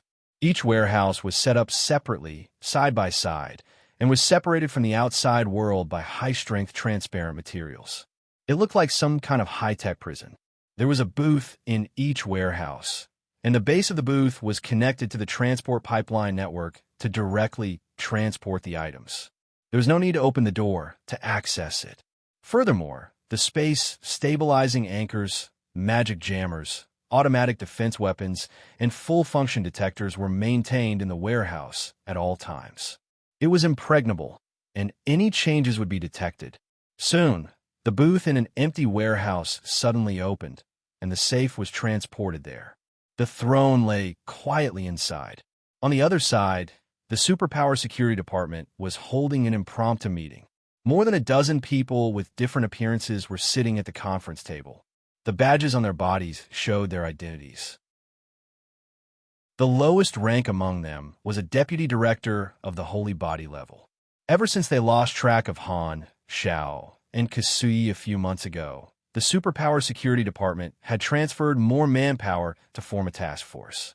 There were a total of 19 supers, including Milton and the other two. This time, there were a total of 5 Supreme Supers, a grand lineup. Not only was it to capture the 2 of them, but more importantly, it was to find out why the target could block the detection of the positioning star map. Therefore, the Superpower Security Department did not hesitate to gather a large number of experts to ensure that nothing would go wrong. It's been a few months, but we still haven't found any traces of Black Star and Kukezi. It's as if they've evaporated into thin air, disappearing without a trace. If we continue to allow these extremely dangerous people to move freely outside, it will lead to a disaster sooner or later. One of the higher-ups in the department sounded dissatisfied. He kept knocking on the table and glancing at Milton. Milton's face darkened. He had led the team and lost track of the target, so the responsibility naturally fell on his head. He felt that he was only acting according to the rules, but who would have thought that the target could actually escape the positioning star map? He could only take the blame and hope to catch Han Xiao and Kukezi to wash away his shame. However, after a few months, the task force had not made any progress. Milton also became the target of everyone's dissatisfaction, complaining that he did not seize the opportunity. He wanted to refute, but he was speechless and could only sulk. Beep, beep. Just as everyone was discussing, a communication request came in. It was a call from a department leader. A virtual screen popped up on the conference table, and the department leader said in a deep voice, "Everyone, just now, the positioning star map has been restored." Everyone, just a moment ago, the positioning star map's effect was restored. We have locked on a Black Star and Kikizi's coordinates again. The reason is still unknown, but no matter what, this is the only clue we have in the past few months. Be careful and capture them. Understood. We'll set off immediately. As soon as he finished speaking, Milton suddenly stood up with a look of impatience. He just wanted to bring Han Xiao and Kukezi to justice immediately and make up for his mistakes. And this time, even if his side had a crushing advantage in combat power, he decided to act steadily. With the advantage of the positioning star map, he would ambush the target in advance on the path they would take to catch them off guard. Everything was to be foolproof. Somewhere in the universe, a small spaceship maintained a low warp speed. Han Xiao, Kasui, and Jace sat in the cockpit. We've removed the heaven-concealing apparatus for so long. Why haven't the pursuers come yet? Kasui looked at the star map and asked. Han Xiao glanced and said casually, "They're probably ambushing. With the lesson from last time, the enemy won't attack us if they're not completely confident. 9 people came last time. I wonder how many pursuers there are. It can't be less than 12. To be safe, maybe 15? Han Xiao guessed. This time, Jay slowly said, between 18 to 20 people, and there should be 5 supreme grades. I understand their movement pattern. TSK, so many people. Han Xiao smacked his lips. Jess did not comment and said, that's right. It's the same in your universe after the iterations. Unless your advanced civilizations carry out a purge regularly, there will only be more people than us. Furthermore, even if existences above the Saint grade die, they won't disappear easily at the information form level, so the effect of the purge is actually limited. Hearing this, Han Xiaoxin suddenly thought of the Holy Covenant organization. You're saying that supers who have reached the beyond grade A level can be resurrected through a certain method, such as the Sanctum? Jace glanced at him and nodded. The Sanctum focuses on recording information that can optimize the universe, such as some new universal treasures, advanced technologies developed by some civilizations, and breakthroughs in personal strength also belong to this kind of valuable information. Once an individual reaches the saint grade, which is what you call the beyond grade, you'll be paid attention to and recorded by the sanctum. Every saint grade is a unique existence in the universe. When your life level is sublimated, your projection at the information form level will also transform and be imprinted in the sanctum. Death is not your end. The information form allows you to achieve another form of immortality. If someone else successfully establishes a connection with the sanctum, they can use the medium that contains the information of a certain saint-level creature to revive a dead saint-level super through information form interference, disturbance, projection, and so on, using the sanctum to reconstruct their body and soul. Hearing this, Han Xiao was secretly surprised. According to his understanding, beyond grade A was a watershed. At this level, one could back up their data in the sanctum. Even if they died one day, they could still use the sanctum to resurrect in the future. This was also the goal of the Holy Covenant organization. There are nearly 10,000 beyond grades here. Some of them should have come from this. Some. Jays shook his head. More than 80% of them were resurrected through the sanctum, and some have been resurrected more than once. Tell me in detail. Han Xiao was quite interested. This kind of information could not be found on the internet. It was all confidential. It's very simple. Because the target of the sanctum resurrection is chosen by the later generations, the targets of the higher civilizations will definitely be those direct descendants and obedient allies. Some people will join the higher civilizations or other large organizations in order to be resurrected in the future, working hard in exchange for this resurrection agreement. In contrast, the uncertainty of arranging the resurrection of the later generations is too great. Plus, the sanctum is not so easy to communicate with. Once it fails, it will be completely over. After all, there are very few people who are willing to take the risk. Over time, such people will gradually disappear. Basically, everyone will choose a reliable higher civilization as their partner. I see. Han Xiaoxin understood. No wonder the security of the Celestial Star Alliance was so good, and the beyond grade as were so obedient. It turned out that most of them were obedient babies who had been selected to be resurrected. As for the thorns, no one was willing to help them resurrect. In order to continue the resurrection, most of the beyond grade is here buried their ambitions. Furthermore, the higher civilizations continued to resurrect their direct descendants and loyal allies. As time passed, there would only be more and more experts under their command, and their control of the universe would naturally gradually increase. Under the influence of various factors, there were fewer and fewer people causing trouble. Thinking of this, a term suddenly popped up in his mind. Why does it sound a bit like the investiture of the gods? Han Xiaoxin's mind moved slightly. The three universal civilizations had not come into contact with the sanctum yet, but when they developed to this point, would the future situation of the beyond grade has become like this? This form of balance between individuals and groups was formed. Han Xiao could not help but ask, are there any restrictions on the sanctum resurrection? Of course there are, and there are many. Jays whispered. First, only creatures with a saint body and above can be resurrected through the sanctum. Weak supers are not qualified. You can also understand the beyond grade A level as a resurrection permit. Second, the paradox of personality. We generally think that the subjective consciousness is the standard to distinguish between individuals. For example, there are two people who are exactly the same in both body and memory, but as long as their subjective consciousness is separate, they are considered two different individuals. Although the powerhouses of the sanctum revival inherited their memories before death, whether or not they were still the original individual had always been the subject of debate. If their subjective consciousness had changed, then this form of revival would be more like a clone. Third, the individuals resurrected through the sanctum will randomly lose some abilities, which seems to be related to their strength. The stronger you were when you were alive, the more complete your abilities would be when you were resurrected through the sanctum. However, the more times you were resurrected, the more serious the loss of information would be. Fourth, the sanctum resurrection is unique. Only one of you can exist in the universe at the same time. If you are not dead, the Sanctum Resurrection is ineffective and will not become a copy. Fifth, it is unable to cross iterations and can only resurrect individuals of the same iteration. First, there's a lack of a medium, and second, there are some restrictions that I do not understand.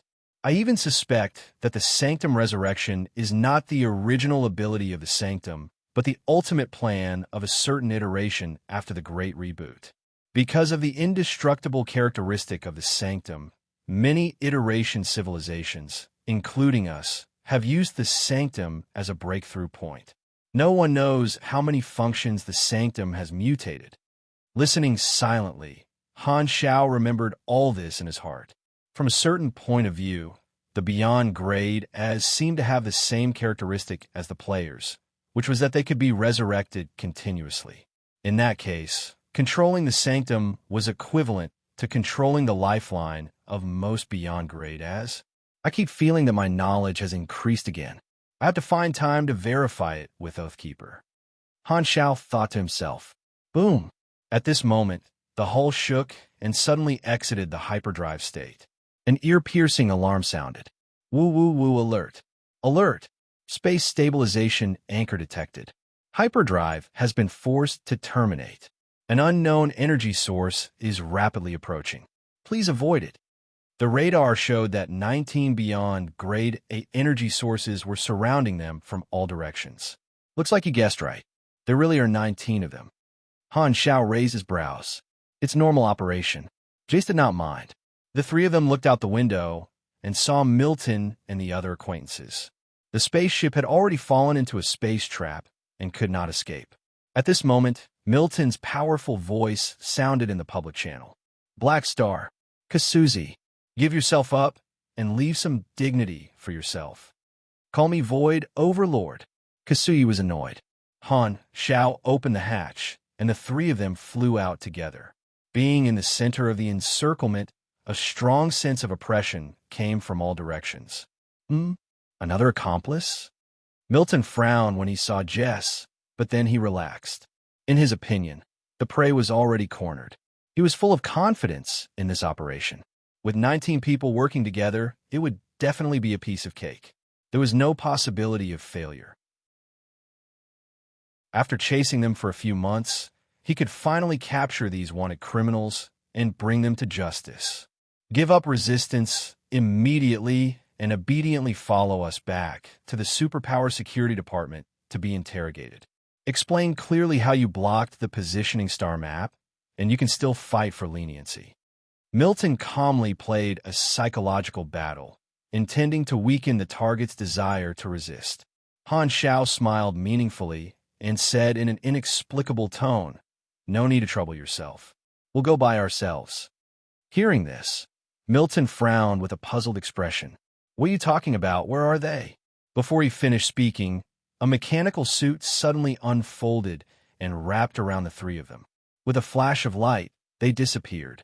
In the next moment, the 19 officers who had been eyeing him covetously were stunned. Where did they go? We've set up space, stabilization anchors, and teleportation disruptors. How did these people escape? Milton was stunned for 2 seconds before he flew into a rage, the veins on his face bulging. This group of people actually managed to escape again. What a humiliation. He immediately took out his communicator and looked at the real-time coordinates shared by the positioning star map, intending to lock onto their teleportation location before Han Xiao and the others blocked the positioning star map again. However, the moment he saw the coordinates, Milton's angry expression suddenly turned into panic and disbelief. The other party's coordinates were the headquarters of the Superpower Security Department. Are they surrendering? No matter how you look at it, they don't have good intentions. Their target is actually the headquarters? Are these people crazy? Milton was aghast with anger.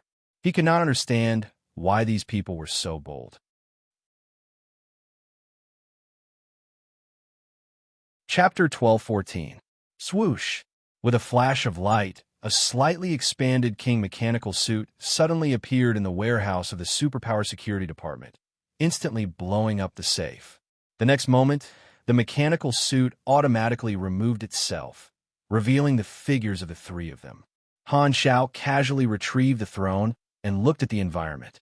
The three of them were in a separate warehouse. In front of them was a transparent high-strength material wall, and they could see rows of warehouses outside.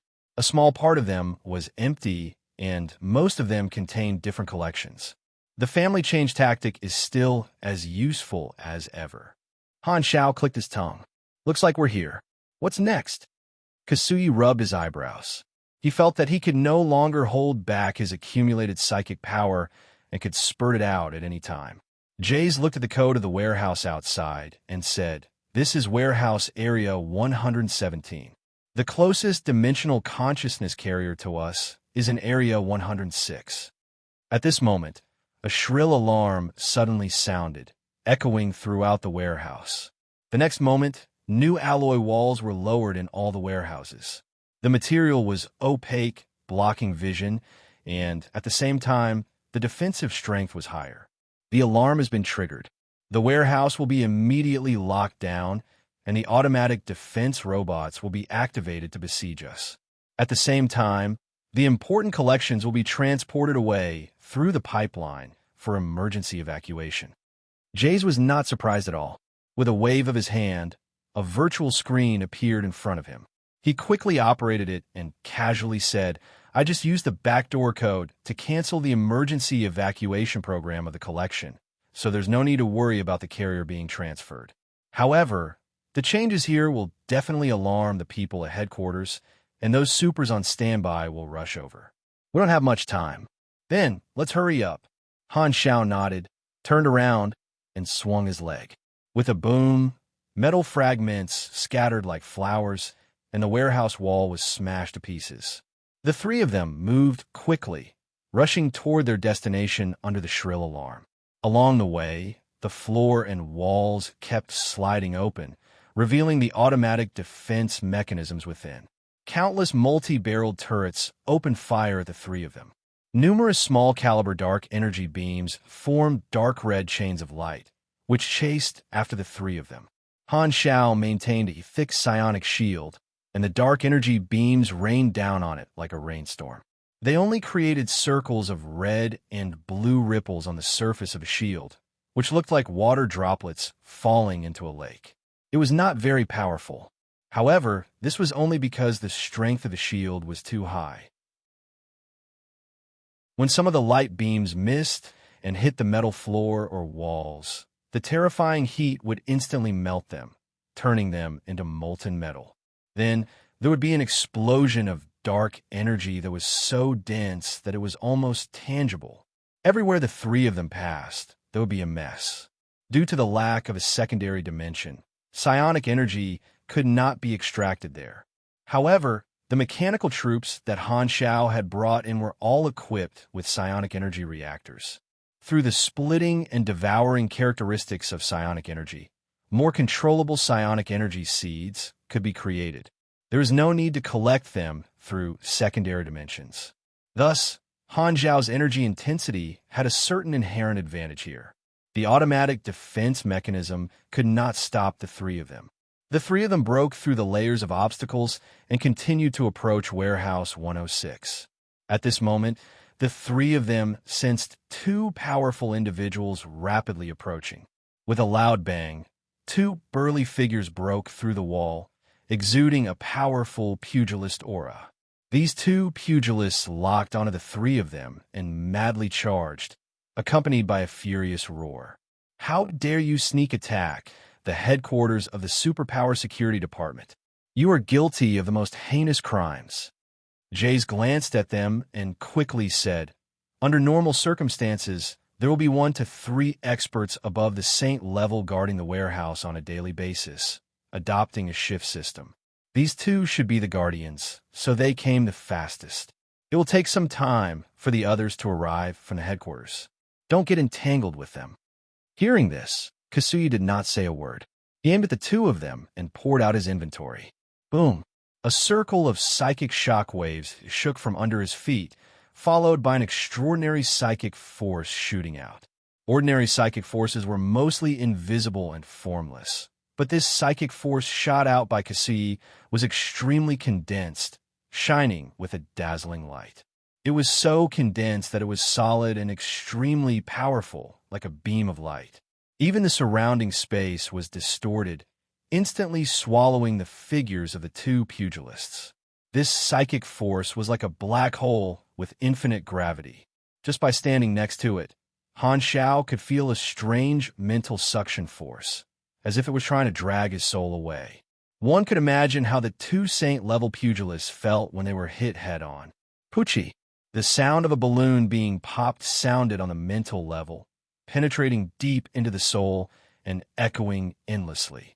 Han Xiao took a closer look and saw that the two pugilists had collapsed on the road. Their bodies were twitching, and they could not get up. Their mouths and noses were like open faucets with red and white blood flowing out. Even their brains had been shaken out of their bodies. Their consciousness has been shattered by me, and they won't be able to recover in a short time.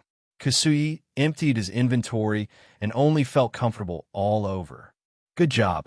Han Xiao gave him a thumbs up, as expected of someone who had held it in for a few months.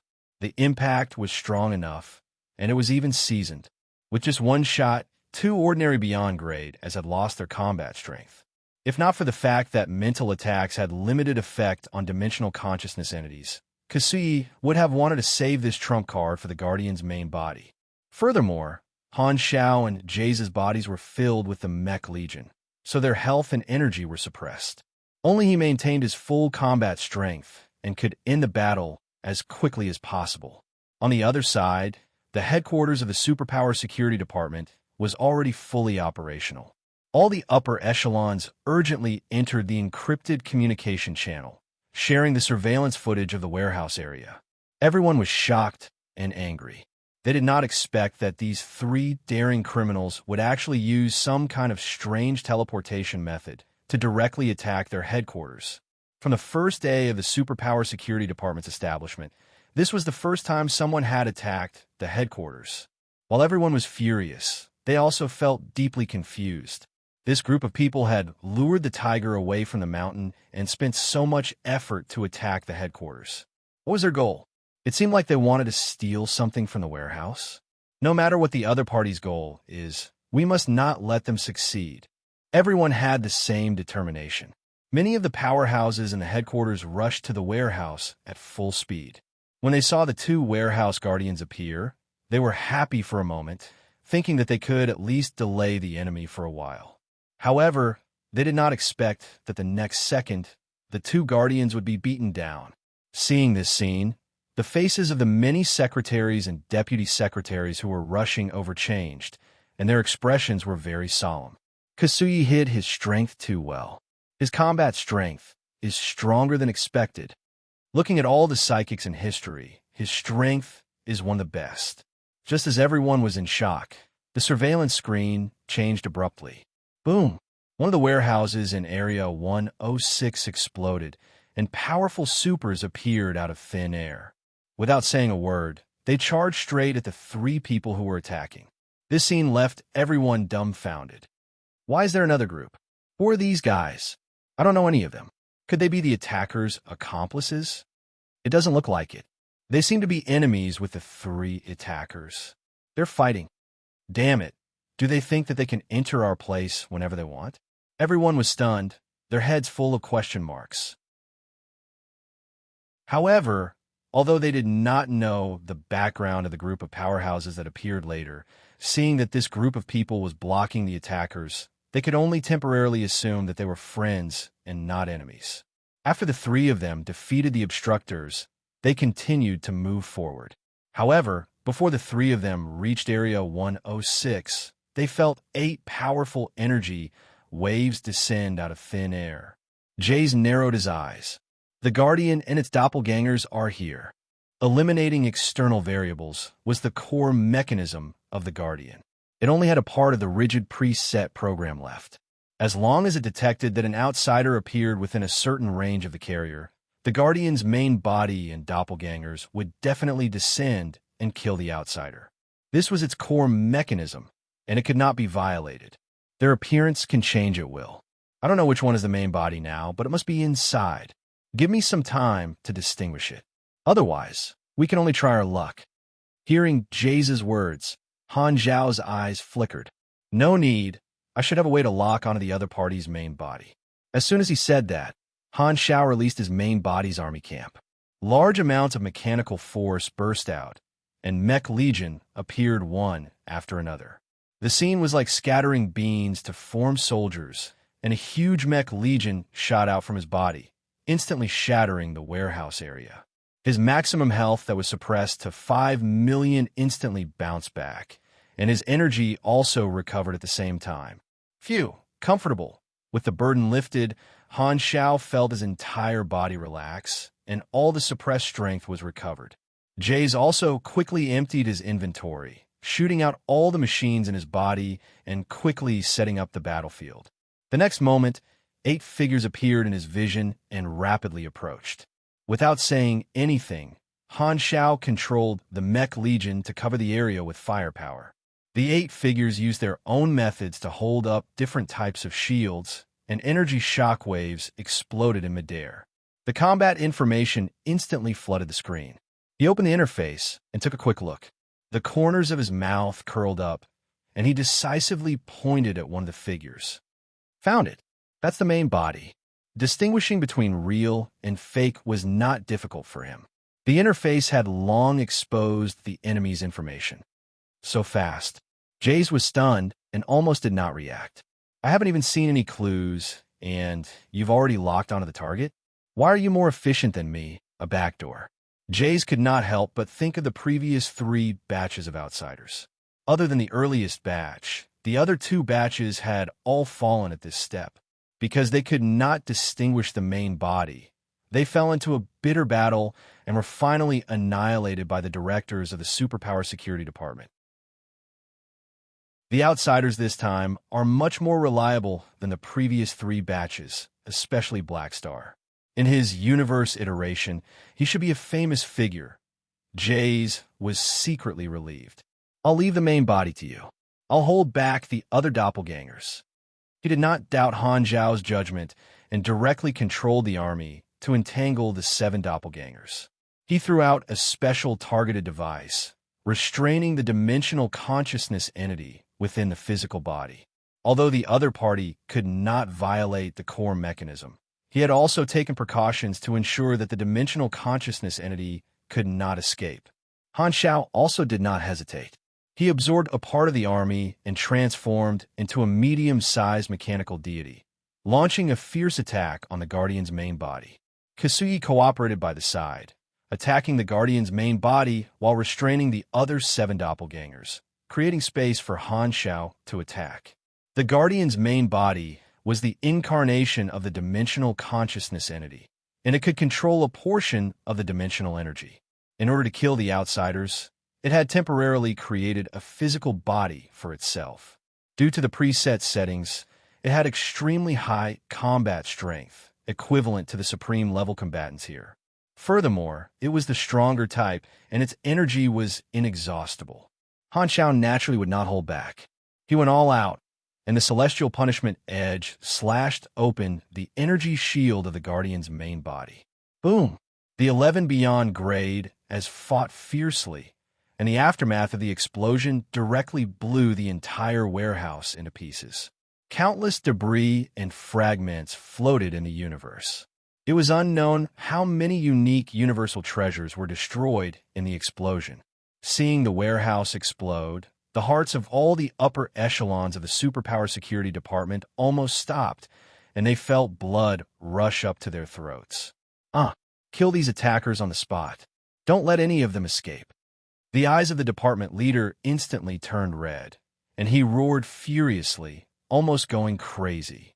In the galactic space, Han Zhao was controlling the mechanical deity to hit the Guardian's main body again and again. At this time, his perception suddenly alerted him. He discovered that 7 or 8 Supreme-level secretaries were rapidly approaching, and even further away, there were dozens of Saint-level deputy secretaries rushing over.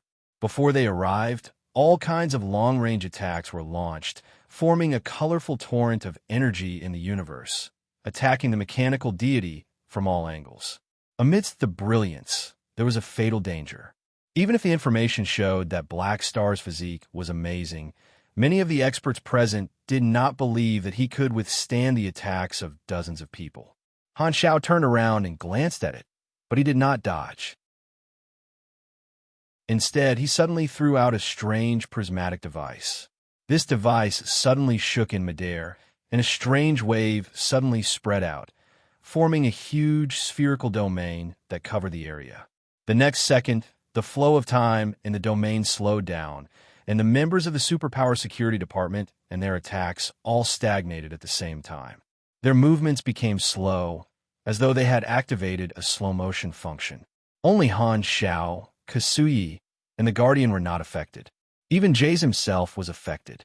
This was one of the special technologies developed by Jace, specifically targeted at this secondary dimension. It could cause the space-time cycle in an area to be strongly disturbed, and only outsiders and dimensional consciousness entities would not be affected.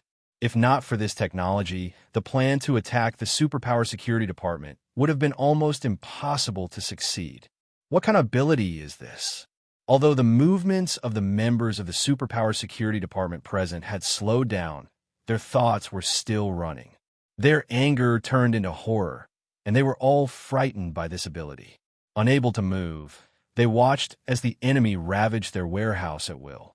Everyone's hearts were bleeding, and they felt like they were in love. Chapter 12:15. Dozens of beyond grade A-supers were frozen in midair.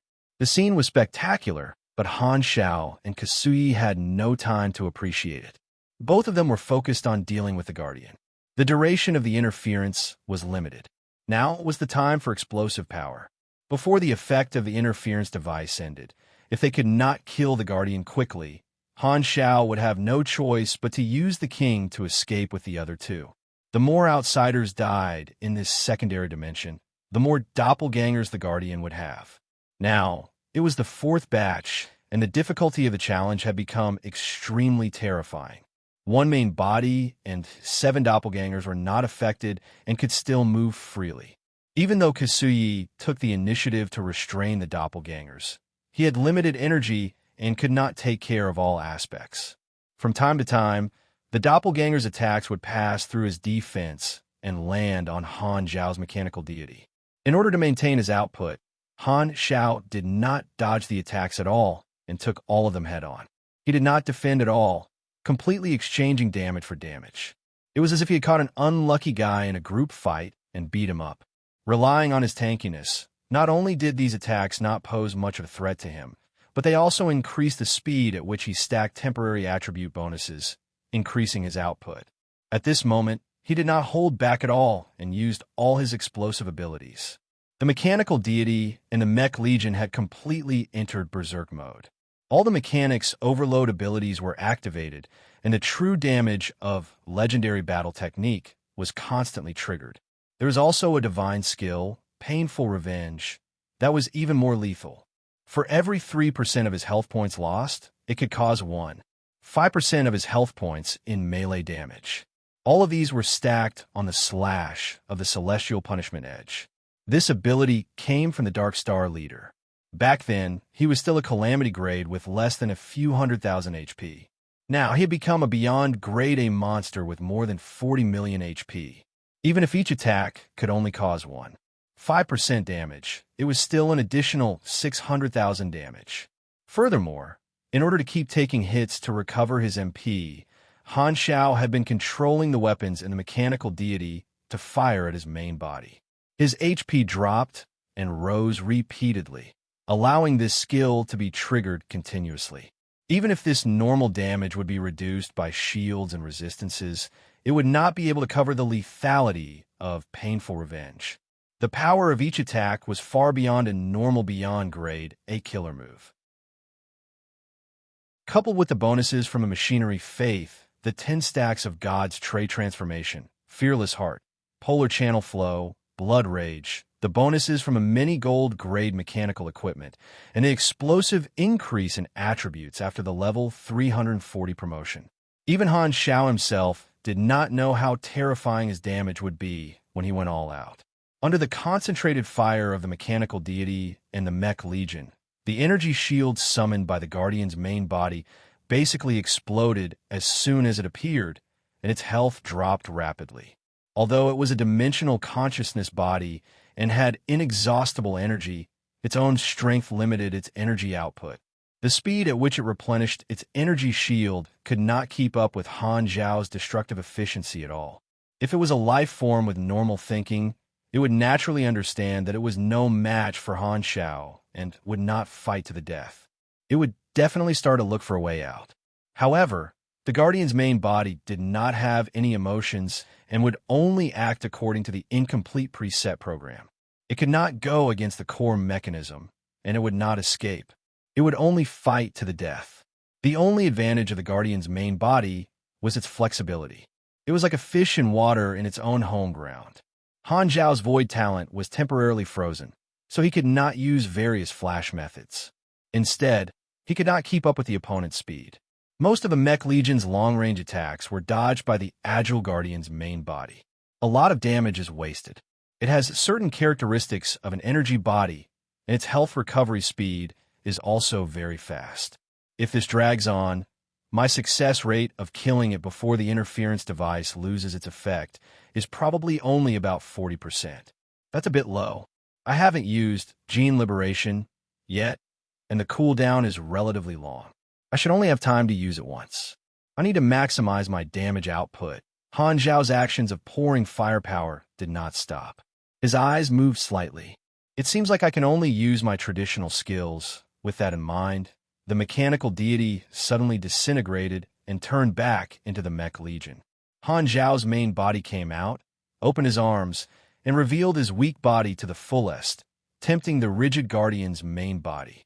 Sure enough, the Guardian's main body did not say anything and directly charged over. In his preset tactical model, the tactic to target the weakness of a mechanic was to attack the fragile body of the mechanic when the target exposed its main body. Han Zhao did not dodge and faced it head-on, allowing the Guardian's main body to crash into his thick chest muscles and explode with a ring of energy shockwaves. He did not care about the health loss of this attack at all. His arms wrapped around the target tightly, not allowing the opponent to escape. He then grinned. Little thing, still running. Coming to Daddy's arms. He had not used this move for a very long time. The main reason was that he was infamous in the explored universe, and everyone knew this move of his. Only a fool would fall for such a trap. Only when facing someone like this who did not know his background would his traditional skills have a second chance. Without any hesitation, Han Zhao directly activated Gene Liberation and gave the Mech Legion an order. Eat my god. Earth. Same. Life. Boom. Boom. Boom. In an instant, endless psionic cannons drowned the two of them. The dazzling light instantly expanded and occupied everyone's vision. Mechanics can fight like this? Jays, who was unable to move, only felt that his horizons have been broadened. Are all young people these days playing so big? On the other side, the corner of Kasui's eyes twitched. The energy level feedback from his senses made his heart beat rapidly, and he felt a strong threat to his life. The dozens of officers of the Superpower Security Department present were even more dumbfounded. From the beginning, they had been wondering what kind of enmity these two people had for them to fight so fiercely. Weren't these two wanted criminals here to attack our headquarters? Why didn't they attack us while we were immobilized? Instead, they focused on dealing with a group of mysterious supers that appeared out of thin air. Why did we, the main characters, become spectators instead? Just as this thought flashed through everyone's mind, the light ball of the energy chain reaction suddenly exploded, bursting out with a terrifying energy shockwave. Boom! The surrounding mechanical troops and other people were all blown away, instantly clearing a large empty area. When the light dissipated, Han Zhao was seen floating alone at the center of the explosion, covered in blood, and in front of him was a shattered body. Han Zhao was expressionless and looked very calm, but in fact, he almost broke out in cold sweat, and his emotions could not calm down.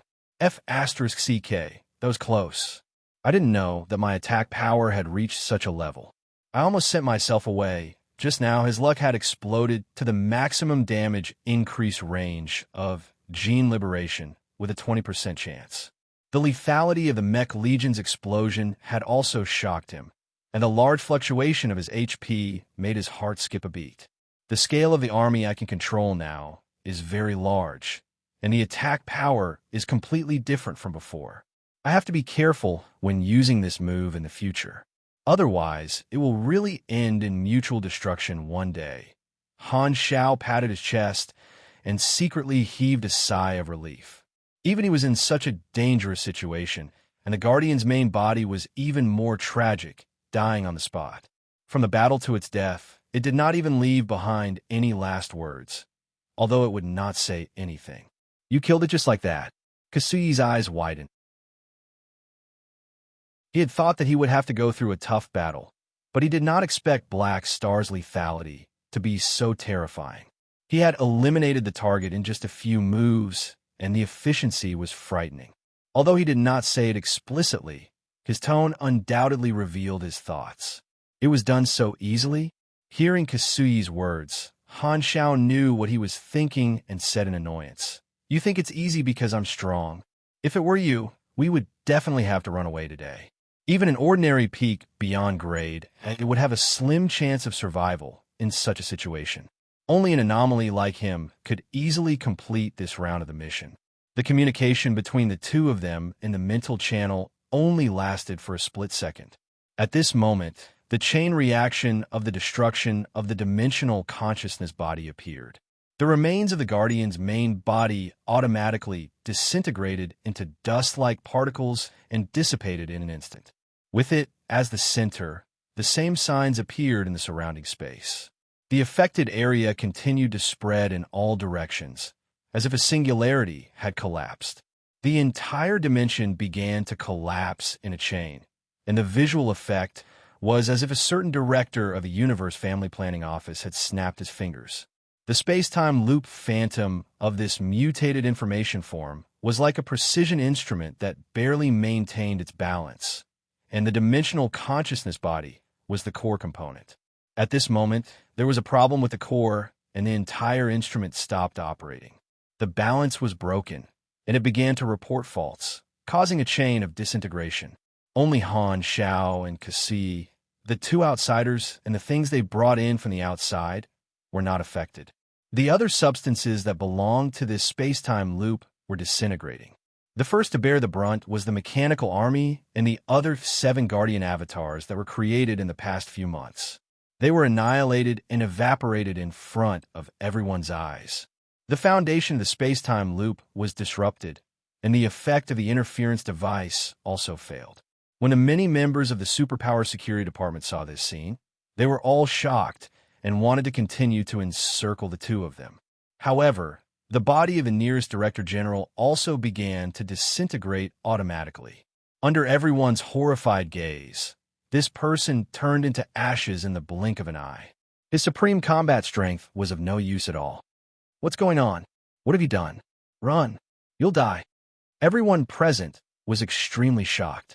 They did not care about catching the two of them and turned to run, only wanting to get as far away from the expanding disintegration area as possible. However, Jay stayed where he was and smiled to Han Shao. Han Shao noticed the vibration of the communicator and took it out to take a look. The rest of the technical information was sent over by Jace. The other party had fulfilled the deal. There was also a message left by Jace. Black Star, our world reboot plan has not completely failed. At least we have left our legacy to the future.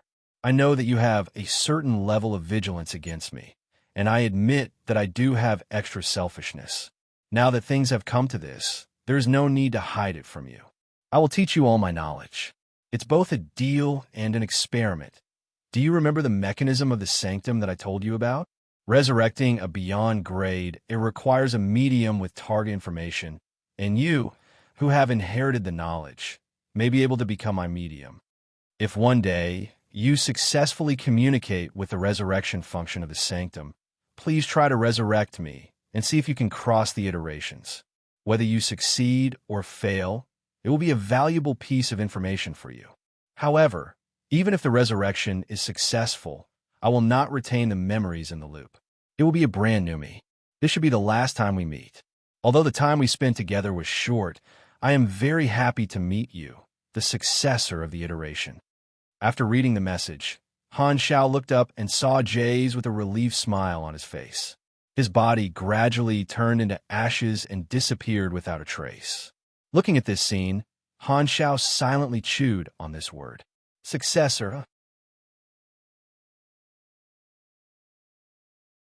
Chapter 12:16. This message was Jays' last words, full of expectations. Han Xiao glanced at the technical information in the communicator and felt a heavy weight. This mirage of history had disappeared. Before the three universal civilizations figured out the mysteries of the sanctums, the technology in his hands was the only copy. Although it was only part of the technology collected by Jays, it was still precious. It was not just a personal bonus, but also a button to change the direction of the universe, and the initiative to press the button was in his hands. Since this was a relay across iterations, according to his current situation, the title of successor was not wrong. This technical information had already given him the qualifications to pry open the structure of the universe, and the change in the development path of the universal civilizations was within his thoughts.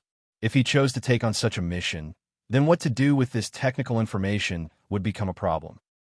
No matter what, everything has to wait until I finish the research. Han Xiao pondered. With so much technical information, a considerable portion of it was beneficial to the development of the civilization. It would be a waste to keep it like a treasure. The final destination would definitely be the galactic society, contributing to the universe and improving the lives of all galactic residents. However, with his personality, it was impossible for him to contribute for free. He would either develop it himself and sell it, or use a portion of the technology to exchange for some resources from the three universal civilizations. No matter which option he chose, his own position and the strength of the Black Star Army would rise to a whole new level, reaching a level that no one had ever reached before. They would become transcendent. However, these things had to wait until he thoroughly studied all the technical information. It was still too early. As for Jays' request, Han Xiao had not decided whether to agree or not. It was more appropriate to wait and see when the time came. These thoughts only flashed through his mind, and the collapse of this world continued. The situation was no different from the decay of the other secondary dimensions. The speed at which this secondary dimension decomposed was getting faster and faster, and the range of the chain reaction expanded exponentially. Energy was expanding and overflowing, space was being pulled and torn apart, and starlight dimmed one after another, replaced by strange light spots. This was the external manifestation of the thinning of the space wall. Then these light spots suddenly cracked open, turning into holes in the space wall. The space turbulence outside instantly poured in, and blue space energy storms wreaked havoc, accelerating the decay of the dimension. Let's go. Seeing this, Kasui's eyes lit up, and he flew out of the hole in the space wall without hesitation. Han Xiao did not stop him and followed closely behind. The two of them returned to the spatial storm of the secondary dimension world. Immediately, their spirits were lifted, and they felt the pressure on their bodies disappear. Every breath they took was fresh and refreshing. I'm finally out. Sensing the connection to the void dimension again, Kasui finally breathed a sigh of relief. He quickly replenished his energy in one breath, and only then did he feel at ease. The two of them turned their heads from the outside and saw that the seemingly endless secondary dimension, when they first arrived, was collapsing inwards like a deflated balloon. Under the gazes of the two, this secondary dimension was torn apart by the space turbulence and rapidly disintegrated. Rainbow-like energy gushed out and merged into the space storm. Suddenly, Kasui's eyes moved. He released his mental force in a certain direction and retrieved a few pieces of origin energy fragments when the dimension was dying. A smile immediately appeared on his face. Han Xiao glanced at him. Have you found the opportunity for your transformation? Yes, I'm not mistaken. My senses are pointing to the origin energy fragments of this dimension. I have vaguely felt the entry point to the next level of God's trait transformation. As long as I go back and ponder for a while, I will definitely be able to enter the next stage. This is all thanks to your help. Kasuyi was satisfied. He was now extremely glad that he had chosen Han Xiao as his teammate. If it had been anyone else, this trip would have been a near-death experience.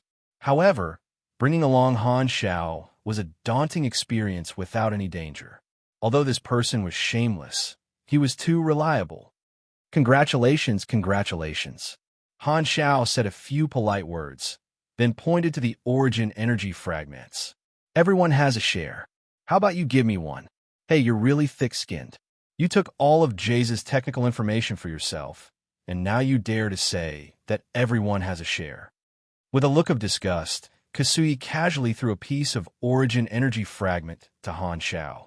He was in a good mood now and was too lazy to care about this. Anyway, his senses told him that he only needed one fragment. If not for Black Star, this trip would not have gone so smoothly, so he was not stingy with his dividends. Receiving the fragment, Han Xiao played with it for a while. Then, he glanced at the item introduction and could not help but shake his head. This secondary dimension was very special, but there was nothing special about the origin energy fragments. It was impossible to cultivate a similar cycle of space-time. This was a unique space wonder in itself. Neither of them left immediately. Instead, they stayed in place and watched as this dimension completely disappeared without a trace, completely assimilated into the space turbulence. The second round of relay across iterations has been completed. You have received 1,500,000,000 EXP, 1 random reward, and character summon card J's. It's a R&D type ability. Han Xiao nodded. J's R&D ability was unquestionable. The heaven shrouding apparatus and a bunch of targeted technologies were the best examples. Han Xiao had a lot of combat ability character summon cards in his hands, and now he wanted to obtain abilities for other purposes. This character summon card met his needs. He looked down and found that the mission notification was not over yet. Third round activated. Third round mission requirements. Successfully enter at least 1 sanctum and establish communication. Reward: 2 billion EXP, 2 random rewards, 3 corresponding sanctum fragments, and the next round of the mission activated. The next round's requirement is a sanctum. Han Xiao narrowed his eyes slightly. According to J's, the sanctum stored information from many iterations, but it was not a public library that anyone could read. Be it an individual or a civilization, they had to complete some kind of communication to obtain information from it. Oathkeeper had said that there were a total of 6 sanctums. He did not know if different sanctums had different communication methods, but Oathkeeper had not returned after so long, so it was probably not a simple matter. There were also sanctum fragments in the reward. He had several. The first sanctum fragments in his hands. Han Xiao originally thought that it was the qualification to enter the sanctum, but it seemed that was not the case. After learning so many secrets on this trip, Han Xiao had already made up his mind. Even if there was no mission, he would still go to the sanctums. This mission was an unexpected reward. The other mission, Kasui's invitation, was also completed at the same time. He received 4,500,000,000 EXP, 6 random rewards, and 3 character summon cards. The character summon cards were all Kasui's, but their abilities were different. One was a mental defense, one was a void talent, and the last one was the ancient ones, which had an amazing drop rate. Kasui's favorability increased by 30 points, which was a huge increase. He had obtained a God's trait transformation opportunity, and Han Xiao himself had also obtained 1 God's trait transformation point. At the same time, he had also obtained a new milestone, Witness of the Old Era. Its introduction was that his experience had become richer, and his intelligence and MYS had increased by 3%. The effect is very versatile. It can be considered a professional match. It's slightly useful, Han Xiao thought to himself.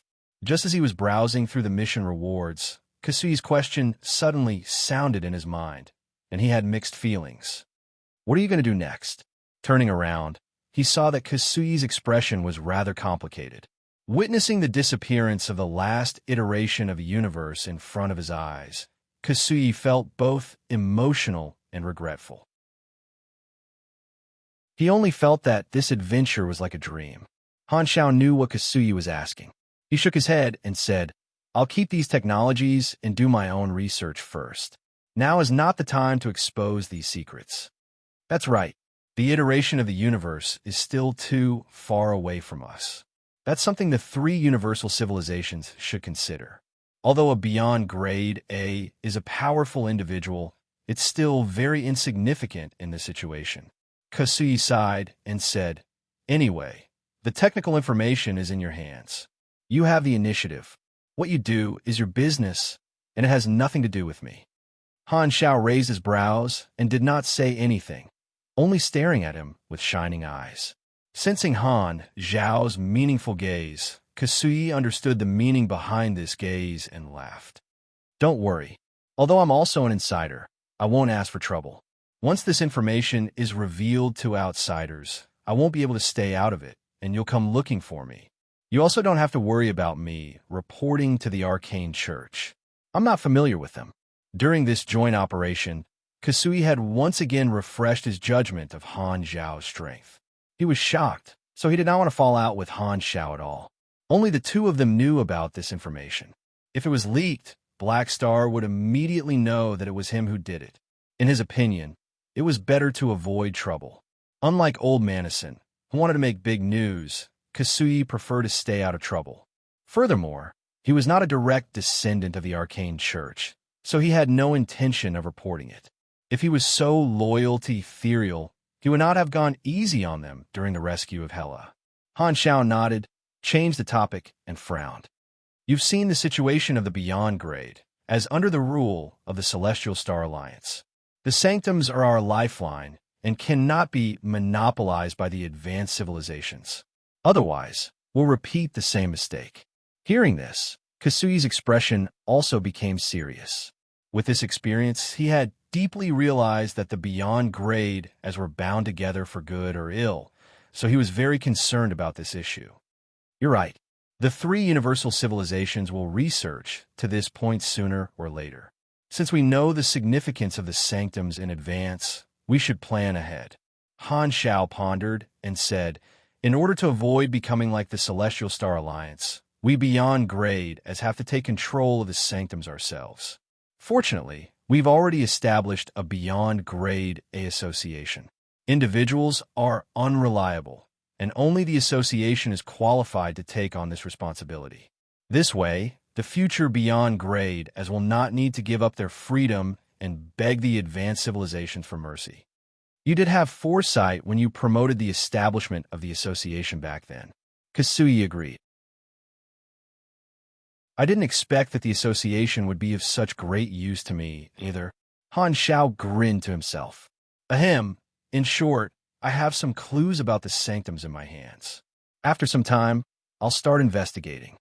If there's anything you need help with, just let me know," Kasui said. If it was like the Celestial Star Alliance, it would have been too late for the Beyond Grade as to unite after the advanced civilizations had mastered the Sanctums. On the path of civilization development, many opportunities only came once. If they missed it, they would just miss it. In this regard, neither of them was selfish.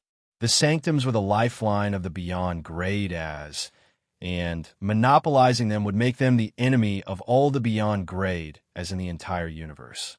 Only when the association took on this important mission would it be accepted by everyone. In this way, the nature of the association would become extremely important. The alliance between the members would be unbreakable and extremely united, and it would not disintegrate because of internal reasons. Currently, only the two of them knew about this, and they both had the same goal. With this bond, it was equivalent to forming a secret alliance. For Han Shao, the benefit was that Kasui, who had always been neutral, was now leaning toward his faction, and his influence in the association would increase by another level. Although the two of them had reached a tacit agreement not to reveal what they had seen for the time being, they both knew that some things had quietly changed. Based on this information, they had formulated a new plan, which would inevitably cause an indirect butterfly effect. Unless the two of them pretended that nothing had happened, the scope of the influence would only increase, and sooner or later, it would affect the entire universe. With the matter settled, the two of them were about to leave when they suddenly sensed something. They turned around and saw a large group of space lice wandering aimlessly. Yo, it's been a few months, and these little cuties still haven't left. Han Zhao's eyes lit up, and he immediately recalled the idea of breeding space lice. Kasui had completed the God's Trait Transformation mission, and now that he was free, he also had some thoughts. I'll bring some specialties back on the way back. I'll catch a batch and raise them in the void dimension. The two of them looked at each other and smiled. The atmosphere around them was similar.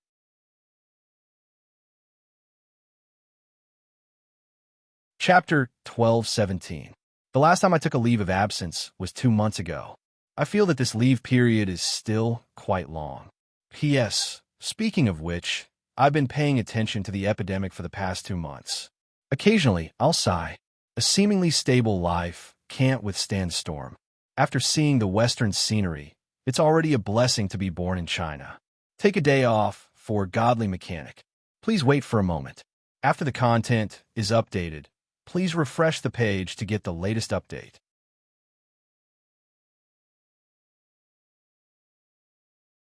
Chapter 12:18. Flickering World, Emerald Star Cluster, Black Star Core Division. Hundreds of spaceships of various colors and models were docked at the Silver-White Dock. Groups of crew members who clearly did not belong to the Army walked out from the spaceships. They stepped onto the platform and looked around curiously. Under the command of the fully armed Army warriors, they formed a loose line and chattered endlessly. We're finally here. As expected of the Black Star Core base, it's obviously heavily guarded. Haha, my resume was screened 4 times and finally passed. We'll be members of the Black Star Core from now on. I hope we can go to a position with high benefits. I wonder if we'll be able to see Black Star this time. According to the usual practice, every batch of newcomers has to go through an induction ceremony. The Army commander should meet us, right? Even if it's his avatar, it'll be fine. Everyone's face was more or less filled with excitement. These people were all interstellar mercenaries who had passed the recruitment process. Now that the Black Star Corps' influence covered many star fields, the various businesses brought them plenty of funds. Therefore, the Army had been recruiting new people, especially after Han Xiao was hired as the senior advisor of the 3 universal civilizations. After many years of operation by Han Xiao, the Army already had an irreplaceable influence in the universe. According to market research, if the free supers in the Galactic Society had to join a faction, 3% of them would choose the Black Star Corps as their first choice, even surpassing the 3 universal civilizations. Using an analogy, the Black Star Corps' position was roughly equivalent to a top-notch company in the Fortune 500. Furthermore, its potential was still being realized, and it had a bright future. Just as everyone was excitedly discussing, an Army spaceship drove into the VIP track of the spaceship, attracting everyone's attention. There were 2 emblems on the exterior armor of this spaceship. One was the Army symbol, and the other was a crimson snake symbol with a dark red background. This was the symbol of Hela's unit. With a whoosh, the hatch opened, and a group of female armed personnel in red light armor walked out in an orderly manner, surrounding and guarding both sides of the gangway. The symbol on their chest armor represented that they were the elite battle group under Hela's command, the 3-headed snake special forces. As the deputy general, Hela had quite a bit of authority. She had already formed her own personal guards, and, like Han Xiao, she had also recruited some Black Star guards. Tap, tap, tap. Hela's leather shoes made a crisp sound as she walked out of the cabin door. She wore a pair of red sunglasses on the bridge of her nose and silver, snake-shaped earrings on her ears. She wore a gorgeous red uniform that was similar to a woman's suit. The edges were outlined with gold, and a black and gold high-collared cloak was draped over her shoulders. The collar of the cloak was a circle of red fluff. She was full of aura. Everyone's eyes were focused on her. Many people had looks of admiration on their faces. Even the soldiers around her were the same. She's the second in command of the army, the goddess of death, Hela. What a strong aura. It would be great if I could work under her. Someone had a longing look on his face. Only the elites of the army are qualified to be selected as the personal guards of the upper echelons. Even we are not qualified. What are you dreaming about? A soldier snorted. At this moment, Hela came to the front of the crowd with her personal guards. She scanned everyone present, and a strong aura spread out. The commotion in the crowd gradually stopped. The originally excited people only felt a sense of oppression in their hearts, and they did not dare to speak. Seeing this, Hela opened her red lips and said in a cold voice, "The general is not in charge of the ceremony. Recently, the army commander is not around, so I will be hosting your induction ceremony. My time is very precious, so let's skip the welcoming steps and directly test your strength. The army commander speaks with strength, and this will affect your position after you join the army commander. So try to stand in front of me for as long as possible." After saying that, Hela could not be bothered to explain to the crowd. She directly released her high-level aura and swept across the entire place. Before many people present could react, they felt a sense of terror. The pressure penetrated their bodies and souls. Their whole body was trembling, and they were about to collapse to the ground at any time.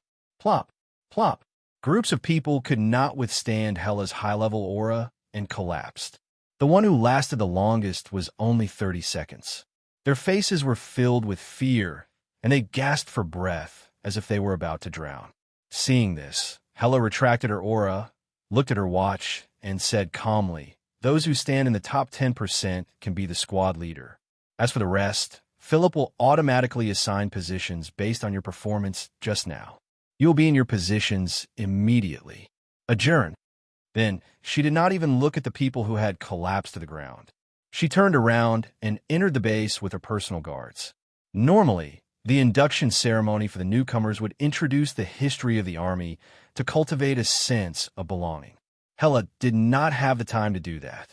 From disembarking to completing the test, the whole process did not take more than 3 minutes.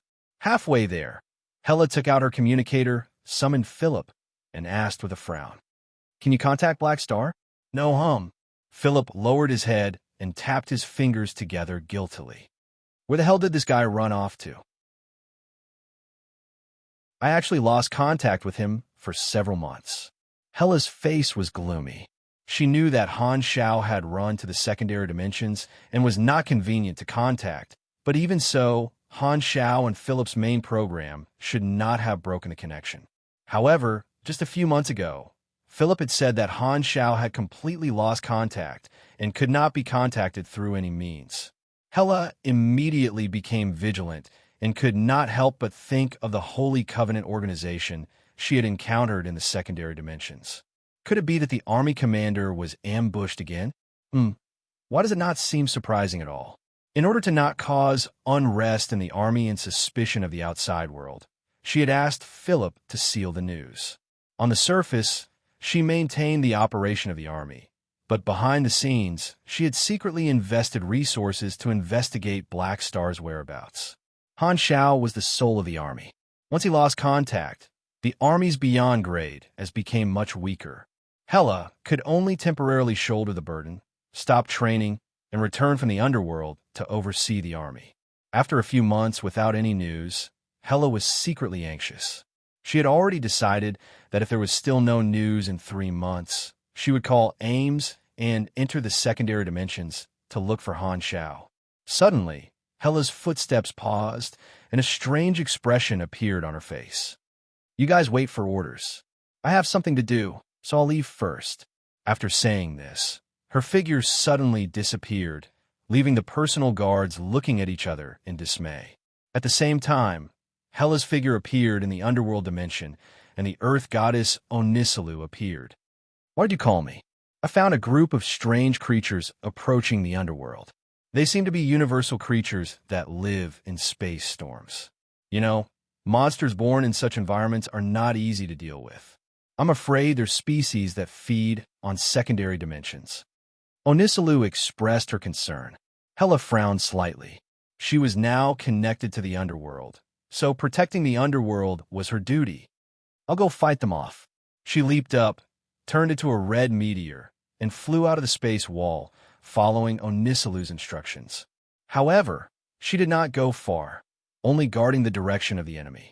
The dimensional energy of the underworld formed a spherical light film around Hela, providing her with defense while also preventing her from being swept away by the space turbulence. Not long after, a wormhole suddenly appeared in the space storm, and huge space lice surged out in shocking numbers. So many? Hela subconsciously clenched her fists. She had been in the secondary dimensions before and knew that there were some dangers here that could threaten the lives of beyond grade as. Although she had never seen space lice before, she instinctively felt threatened, which proved that these monsters could not be killed easily. Although Hela was not worried about her own safety, there were too many monsters. She was alone and could not guarantee that she could protect the entire underworld. If only Black Star was here. Facing such a situation, Hela could not help but miss Han Zhao's mechanical army. You can only rely on me now. Hela gathered her energy and prepared to make the first move. However, at this moment, a familiar voice sounded in her mechanical suit communication channel, causing her to freeze on the spot. Hela? Among the space lice, Han Zhao, who was chasing away these little cuties, sensed Hela's energy fluctuations. He turned around, and his eyes lit up. The next moment, his figure flashed, and he appeared in front of Hela with a smile. We haven't seen each other for a while. Did you miss me? Yes. Hela subconsciously wanted to speak, but she suddenly came back to her senses and asked in surprise, Why are you here? Where have you been all this time? I went to the depths of the secondary dimensions for a stroll. The signal there is not good. Do you see these little cuties? These are my spoils of war. I plan to rear them around the underworld and use them as a line of defense. Their combat strength is very impressive. Han Zhao gave a long-winded introduction, pretending that he did not see Hela hesitating several times. Having lost contact for several months, he knew that this would definitely arouse Hela's doubts and worries. However, he did not intend to reveal his experience for the time being, so he decided to hide the truth and beat around the bush. After listening for a while, Hela could not help but interrupt Han Zhao and ask, Do you know the impact of your loss of contact on us? If not for me blocking the news, the army would definitely be shaken. Han Zhao chuckled. You're the deputy army commander, so there's still you when I'm not around. Nothing will go wrong. I believe in you. Hearing this, Hela's expression became much better. She vaguely felt that Han Zhao was hiding something from her, but since he did not want to say it, she did not want to ask too much. The most important thing was that he was back. Hela did not ask further, only telling him to don't do this next time. She then turned to look at the group of willful space lice and asked curiously, Are these creatures really comparable to a peak beyond grade A when they join forces? Their attack power is a little weak, but their resistance is definitely at that level. They feed on spatial turbulence, and not only will they not attack secondary dimensions, they will even protect them. They like the environment around secondary dimensions and will usually settle down and use it as a nest, attacking all outsiders. Han Zhao nodded. After catching a batch of space lice, he went home separately with Kasui.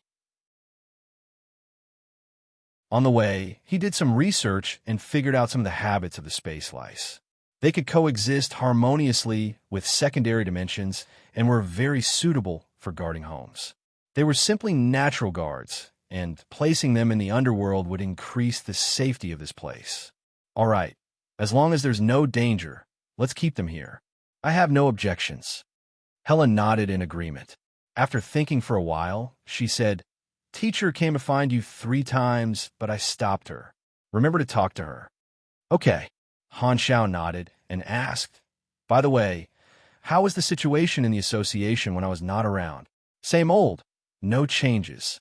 It's just that without the quarrel between you and Manison, everyone feels that the meeting is boring and is basically daydreaming. These people only know how to count on me to do the work. Han Zhao's mouth twitched. In the eyes of ordinary people, these beyond grade as were high and mighty, not to be offended. However, In his eyes, they were just a bunch of people. After exchanging a few pleasantries, he rejected Hela's invitation to torture him and left the space lice in the underworld. He then directly used the king to teleport back to the army's headquarters in the glittering star cluster. His vision blurred, and Han Shao returned to the army's office.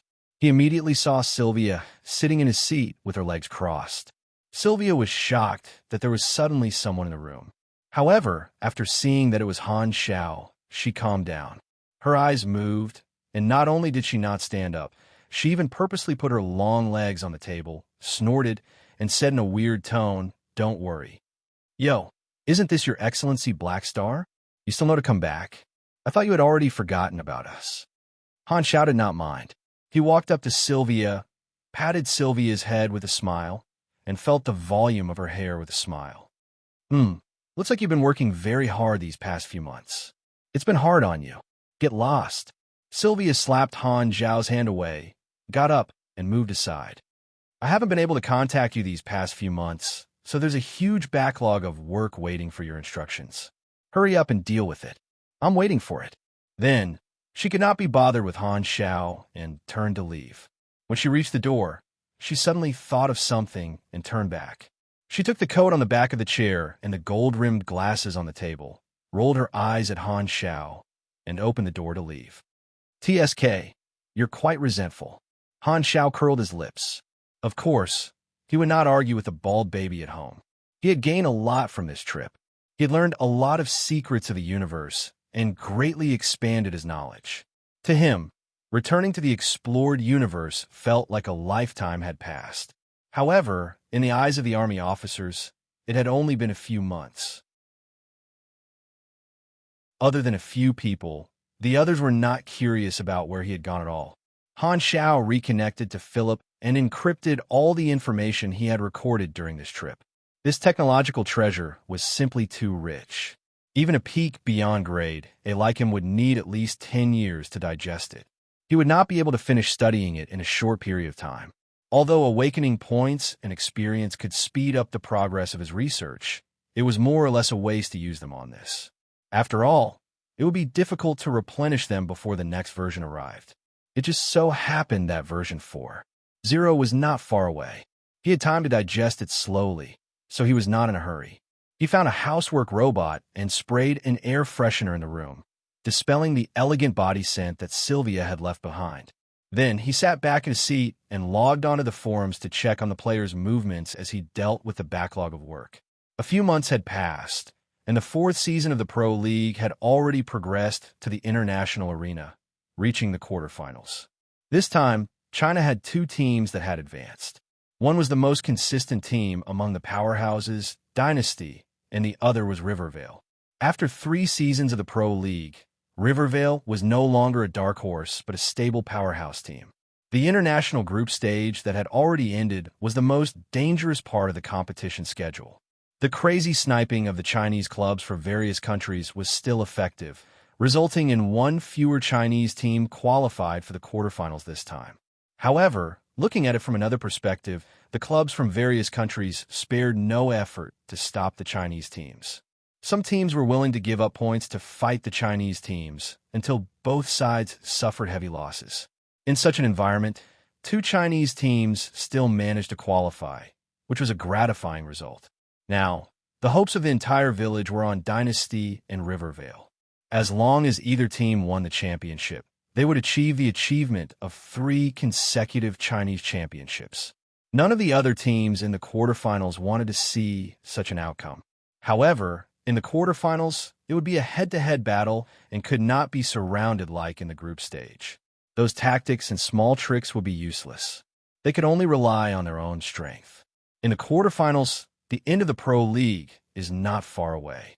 Version 4.0 is at most 2 months away. I have to prepare, Han Shao thought to himself.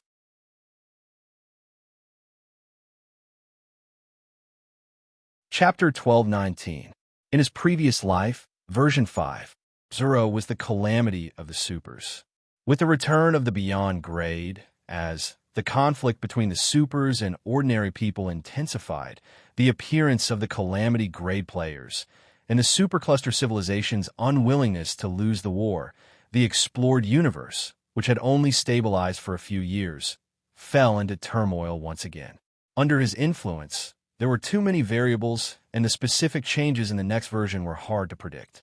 The only thing Han Xiao could be sure of was that the importance of the players would rise again and become the focus of more factions. Some factions would no longer be reserved and would introduce all kinds of benefits to recruit players. The army had greatly expanded the size of the players in version 4.0, which was both an opportunity and a problem. Not to mention the chaos that the players could bring, the other factions would definitely think of ways to poach the army. As long as they were willing to spend, there would naturally be an effect. Han Xiao would not be blindly confident, and he would not believe in the integrity of the players. Furthermore, it was rather popular among the players to be the head rather than the tail. This was especially so for the players who had reached the Calamity grade. They would have a huge impact on the entire universe's super-employment market. A proper Calamity grade would have the qualifications to dominate an area, and most factions would not be able to afford them. However, even if the normal remuneration was reduced to 1/4 or 1/5, it would still be enough to fill the stomachs of the players. Although the strength of the Calamity grade players was at the bottom, they were the cheapest Calamity grade backing that some smaller factions could find. The only way to deal with the poaching of the other factions is to continue strengthening the faction's construction and increase the army's status and attractiveness during the version update. Even with my personal influence, this is still a process that needs to be followed step by step. However, if I take out a portion of the valuable civilian technology from the technological treasure trove, I can speed up the progress. In the eyes of others, this will only be something that I developed myself. Han Xiao pondered.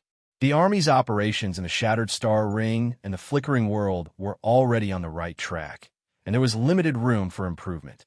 If he wanted to continue expanding, he would have to focus on the other star fields and develop more branches. With the help of the association, the army would not have to participate in the war between the three universal civilizations and the Supercluster Alliance. They would not be dragged down and could just sit on a mountain and watch the tigers fight. On the other hand, this would also be beneficial to the association's building of a community of interests. The final structure would definitely be a multipolar interest network. The strongest beyond Grade A organizations would sell all kinds of resources and services, while the weaker beyond Grade A organizations would obtain support and form a balanced relationship. With the size of the Black Star Corps, they naturally had the qualifications to become one of the poles. Every president's term was 50 years. Han Xiao had already decided. When the time came, he would kick Madison out of office, and he would take the position himself. With his current authority in the association, as long as Madison did not do anything, he had a high chance of succeeding. As long as he took the position of president and achieved some results in the sanctums during his term, there would be no suspense in his re-election. The specific plan will have to be decided according to the actual situation. Han Xiao opened the memo and started to draft the outline of the blueprint. Han Xiao and Kasui's actions were carried out in secret. Under the premise of tacit agreement, their return after a few months of disappearance did not cause much of a stir. After all, exploring the secondary dimensions was too common, and the major organizations did not pay attention to their actions. The news of Black Star's return spread in the army, and the players also noticed. However, the League had already reached the top 8, and everyone had used up all their blank character summon cards. They had missed the best time to use their character summon cards, and many people felt that it was a pity before returning to the competition.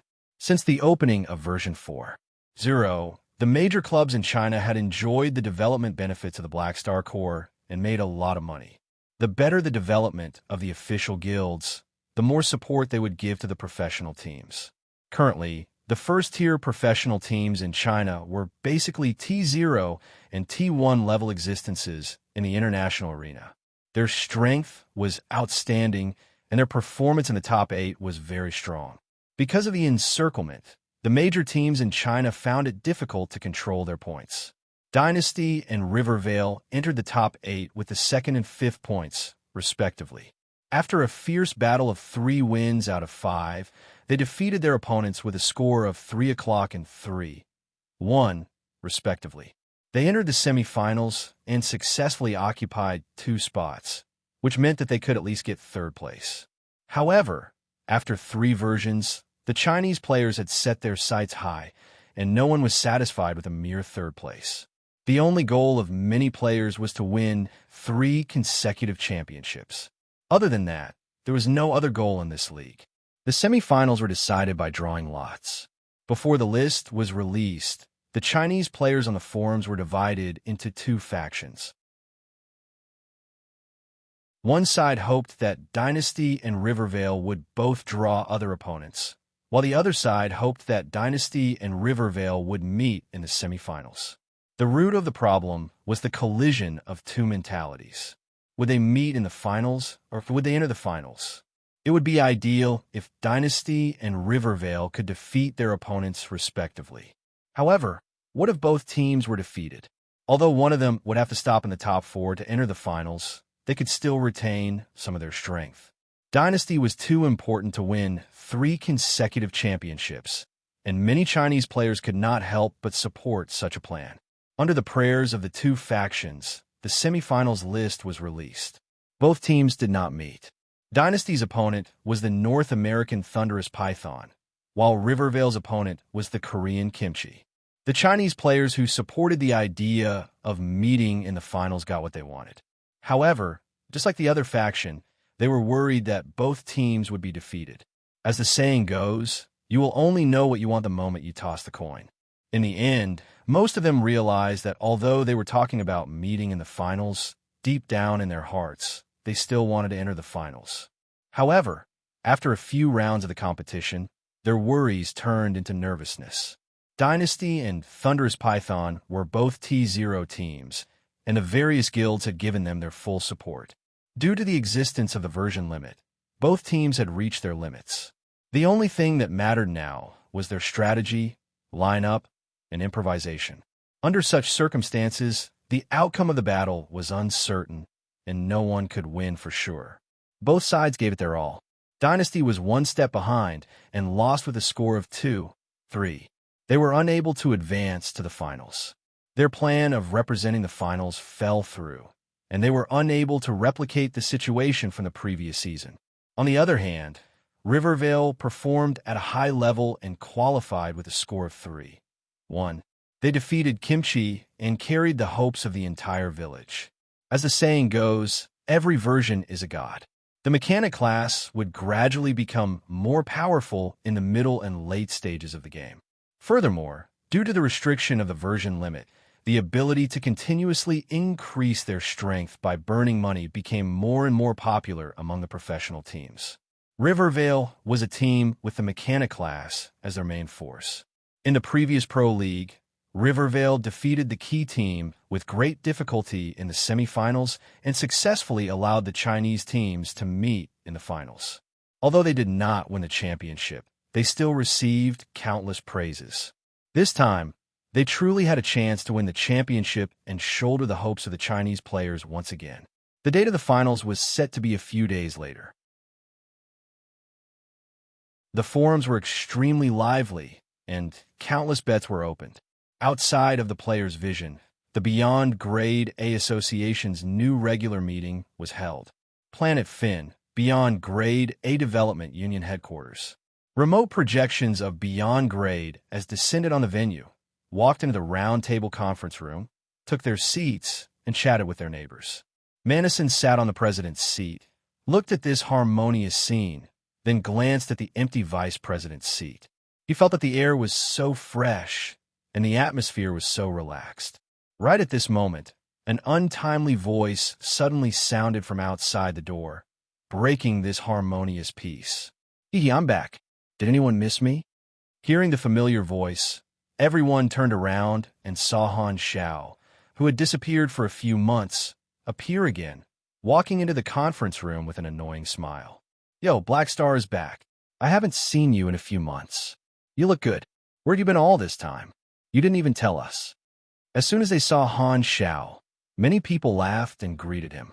Even the direct members of the three universal civilizations who had been lurking around nodded. For a time, the venue became noisy.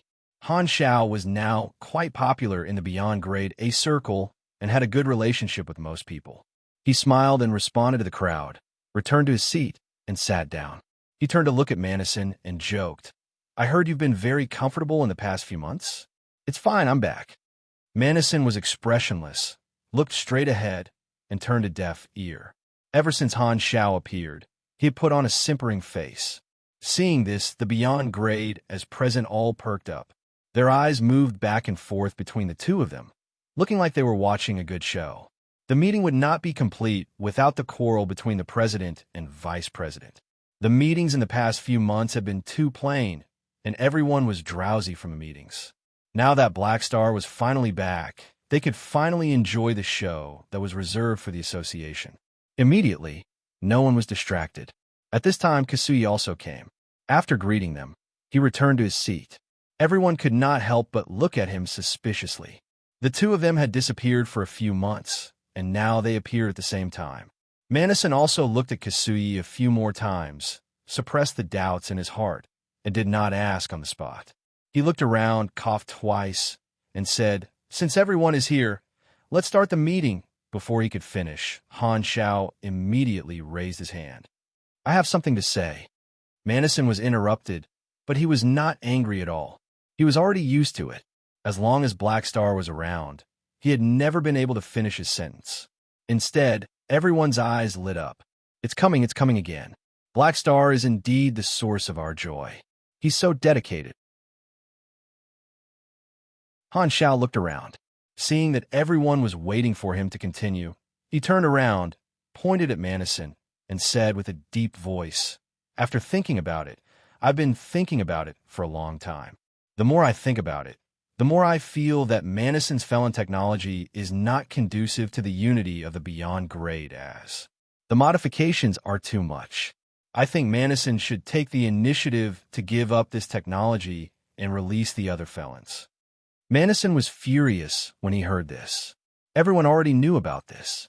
You didn't mention this during the meeting back then, and now you only jumped out a few months later. You're obviously looking for trouble today.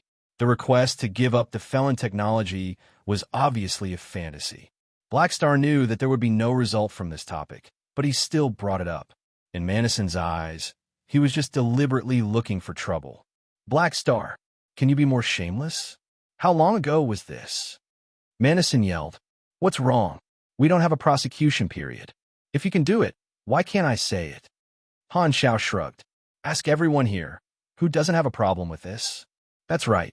It's against the rules to modify Beyond Grade as. Although this was before the association was established, there's no harm in talking about it." Khan was happy to see Black Star looking for trouble and immediately spoke up. Hearing this, everyone present also began to denounce him. Although it had been a long time, Madison's felon technology had always been a thorn in their hearts.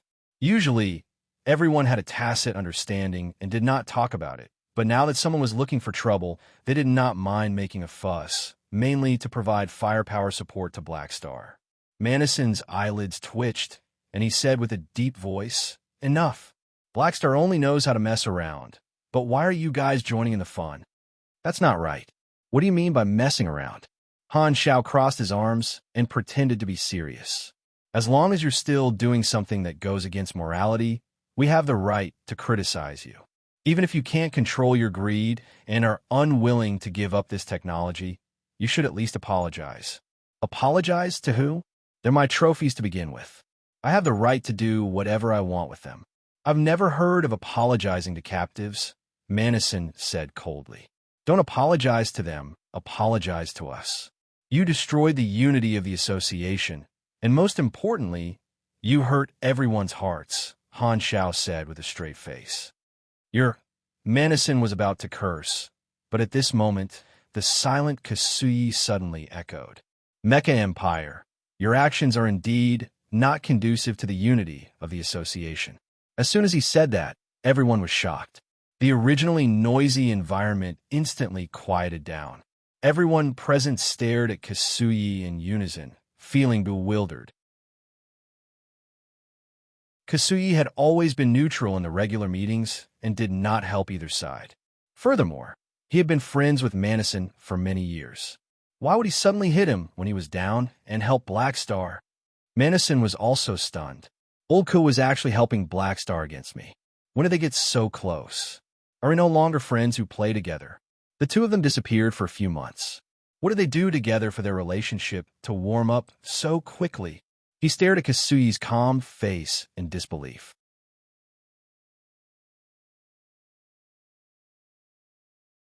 Chapter 1220. What do you mean? Manison looked straight into Kasui's eyes and said in an unfriendly tone. Kasuyi sighed. Without avoiding Manison's gaze, he said softly, exactly what I said. I think Blackstar is right. As the president, you are the role model of the association. You should indeed give up on the felon technology.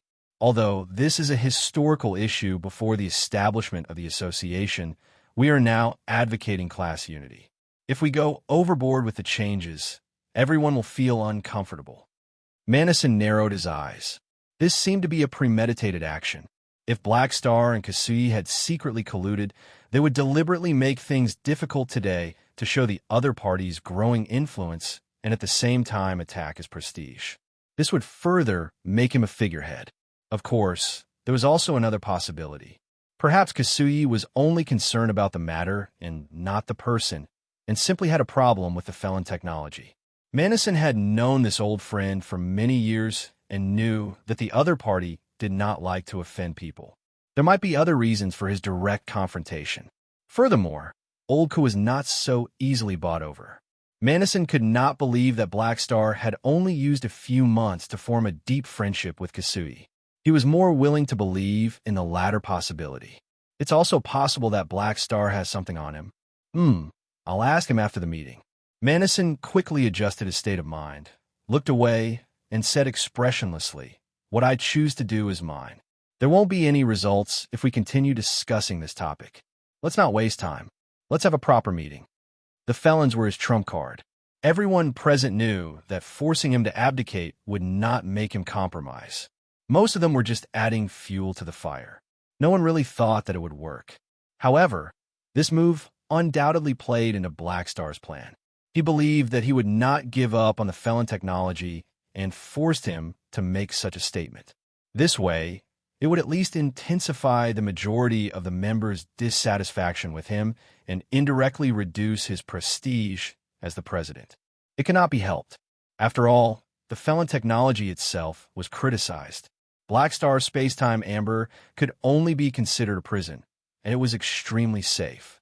On the other hand, the felon technology was to conduct human experiments on prisoners, which was much worse. If he continued to argue, Manison would have nothing to say. It would only become more and more disadvantageous for him. So he directly put on a tough attitude and ended the topic. Although it was within everyone's expectations that he would not compromise, everyone was more or less unhappy. It was all because of the mentality of a fox grieving for the death of a rabbit. Seeing this, Han Xiao did not continue this topic.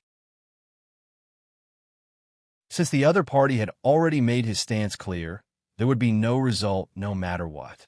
If this continued, it would be considered as interfering with a normal meeting. Furthermore, his goal had already been achieved. Other than damaging old Manison's reputation, he was also digging a hole for him. Old Manison did not know the details of the sanctums, so he was taking advantage of the information gap. Han Xiao turned to look at Kasuyi, revealing a tacit smile. Kasuyi shook his head in resignation.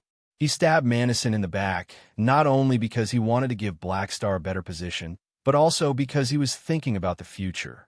After learning a series of information about the Sanctum revival, his mentality changed, and his view of the association also changed. After thinking about it carefully, he understood. Jays had said that the Sanctum revival could only revive the dead, and its existence was unique.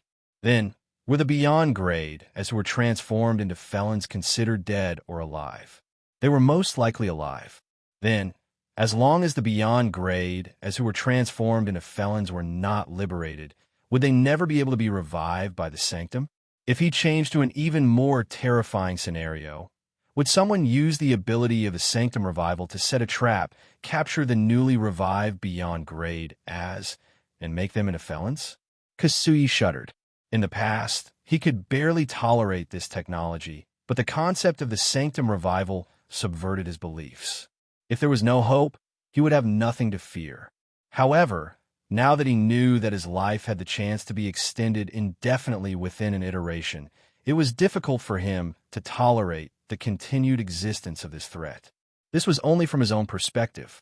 From the perspective of the overall situation, the felon technology was not conducive to the association's ability to control and maintain the Sanctum Revival, and it was not conducive to the unity of the members. Kasui did not even need to think to guess several bad situations that could happen in the future. From the looks of it, Manison's path was definitely not going to work. It was foreseeable that once Black Star developed the Sanctum Revival ability, the Mecha Empire with the felon technology would definitely become the target of public criticism. Who would be willing to revive a beyond grade A with the felon technology? At that time, perhaps even death would become a luxury. If most of the beyond grade as went to the extreme, they might work together to send Manison into the space-time amber to prevent him from being revived by the three universal civilizations and being squeezed out of the felon technology. Kasui and Manison still had some friendship, and he did not want to see Manison end up like this. It could be said that it was for Manison's own good. However, he knew the severity of the matter. Before Black Star's research results were out, the information of the sanctums could not be revealed to unreliable people, so he could only persuade him. As for whether Manison listened to him or not, it was his business. In any case, Kasui felt that he was already loyal enough. Without Han Xiao fanning the flames, the regular meeting continued as normal.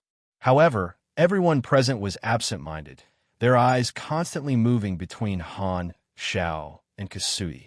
They all had different thoughts, secretly guessing what kind of soup Black Star had fed Kasui. Sorokin quietly sized up the two of them, his heart filled with fear. Kasui has also been roped in. Black Star's power in the association is increasing. He always remembered the threat of Black Star seeing through his identity. The thought of killing him to silence him often hovered in his mind, but he had always been afraid of breaking the vases and did not take action. Furthermore, Sorokin was also reluctant to give up his current identity. In Sorokin's plan, the best situation was naturally to use the other beyond grade as to kill Black Star while he stayed out of it. However, Black Star's social circle was constantly expanding, and he had more and more friends, which meant that there were fewer and fewer candidates for him to use. There were only so many peak beyond grade as in the universe. One more friend of Black Star meant one less potential helper for him. Am I going to be eaten by him just like that? If I can find a variable. Sorokin's eyes flashed. A few hours later, the regular meeting ended smoothly, and everyone left with their own thoughts.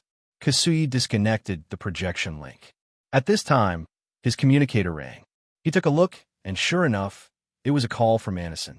He sighed, picked up the call, and said calmly, "What's the matter? What's the matter? Kasui, what's going on between you and Black Star? Did he get something on you?" Manison went straight to the point and asked about what happened during the regular meeting. "Nothing." Manison frowned and said, You disappeared for a few months because you went out with Black Star, right? What happened to you two? What does it have to do with you?" Kasui replied indifferently. Hearing this, Manison's expression changed. This was an admission, and from his tone, it was obvious that he was unwilling to reveal any information about Black Star. It seemed like he had guessed wrong. Kasui was supporting Black Star. Their relationship had really improved by leaps and bounds in the past few months, and he did not even hesitate to offend him for Black Star. Manison felt Kasui's coldness and alienation, and he did not feel good. This feeling was like his companions being stolen away by an opponent. He felt like his social circle was also being invaded by Black Star, and everything that belonged to him was gradually leaving. At this time, Kasui said casually, "Is there anything else you want to say? If not, then hang up. I'm very busy." Even if it was a private conversation, he was unwilling to leak any kind of secret. He just wanted to send Manison away as soon as possible. "I understand." Manison was silent for a few seconds, suppressed his disappointment and took the initiative to end the communication. Kasuyi put down the communicator with a complicated expression and a little sigh. During the intelligent plague, Manison had gone for wool and come home shorn. He had gotten himself into trouble, which had caused him to change his team members. In the end, such a rare opportunity had fallen into Black Star's hands. In Kasuyi's opinion, Manison had picked up sesame seeds and lost a watermelon. If Manison had not jumped out and the series of events that followed did not happen, Kasuyi felt that he would have still asked Manison to team up. In that case, Manison should also have a copy of the information in his hands and would not be kept in the dark. Unfortunately, there were no ifs. This is fate. If I had teamed up with you back then, you would be the one with the advantage of intelligence now. Kasuyi shook his head and felt sorry for Manison. The undercurrent of the Beyond Grade A Association did not affect the activities of the players. A few days later, the finals of the 4th Pro League finally began. The viewership ratings on the forums broke the historical record. If Rivervale carried the hopes of all the Chinese players, then Thunder Python carried the hopes of all the foreign clubs. Only they could stop China from building a dynasty of 3 consecutive championships. Under the eyes of thousands of people, the two sides were locked in the first round. Although Rivervale performed steadily, they fell for the secret tactic that Thunder Python had been hiding until now and suffered a loss in the team competition. In the end, they lost the first round with a small point difference and were led by Thunder Python 1 o'clock.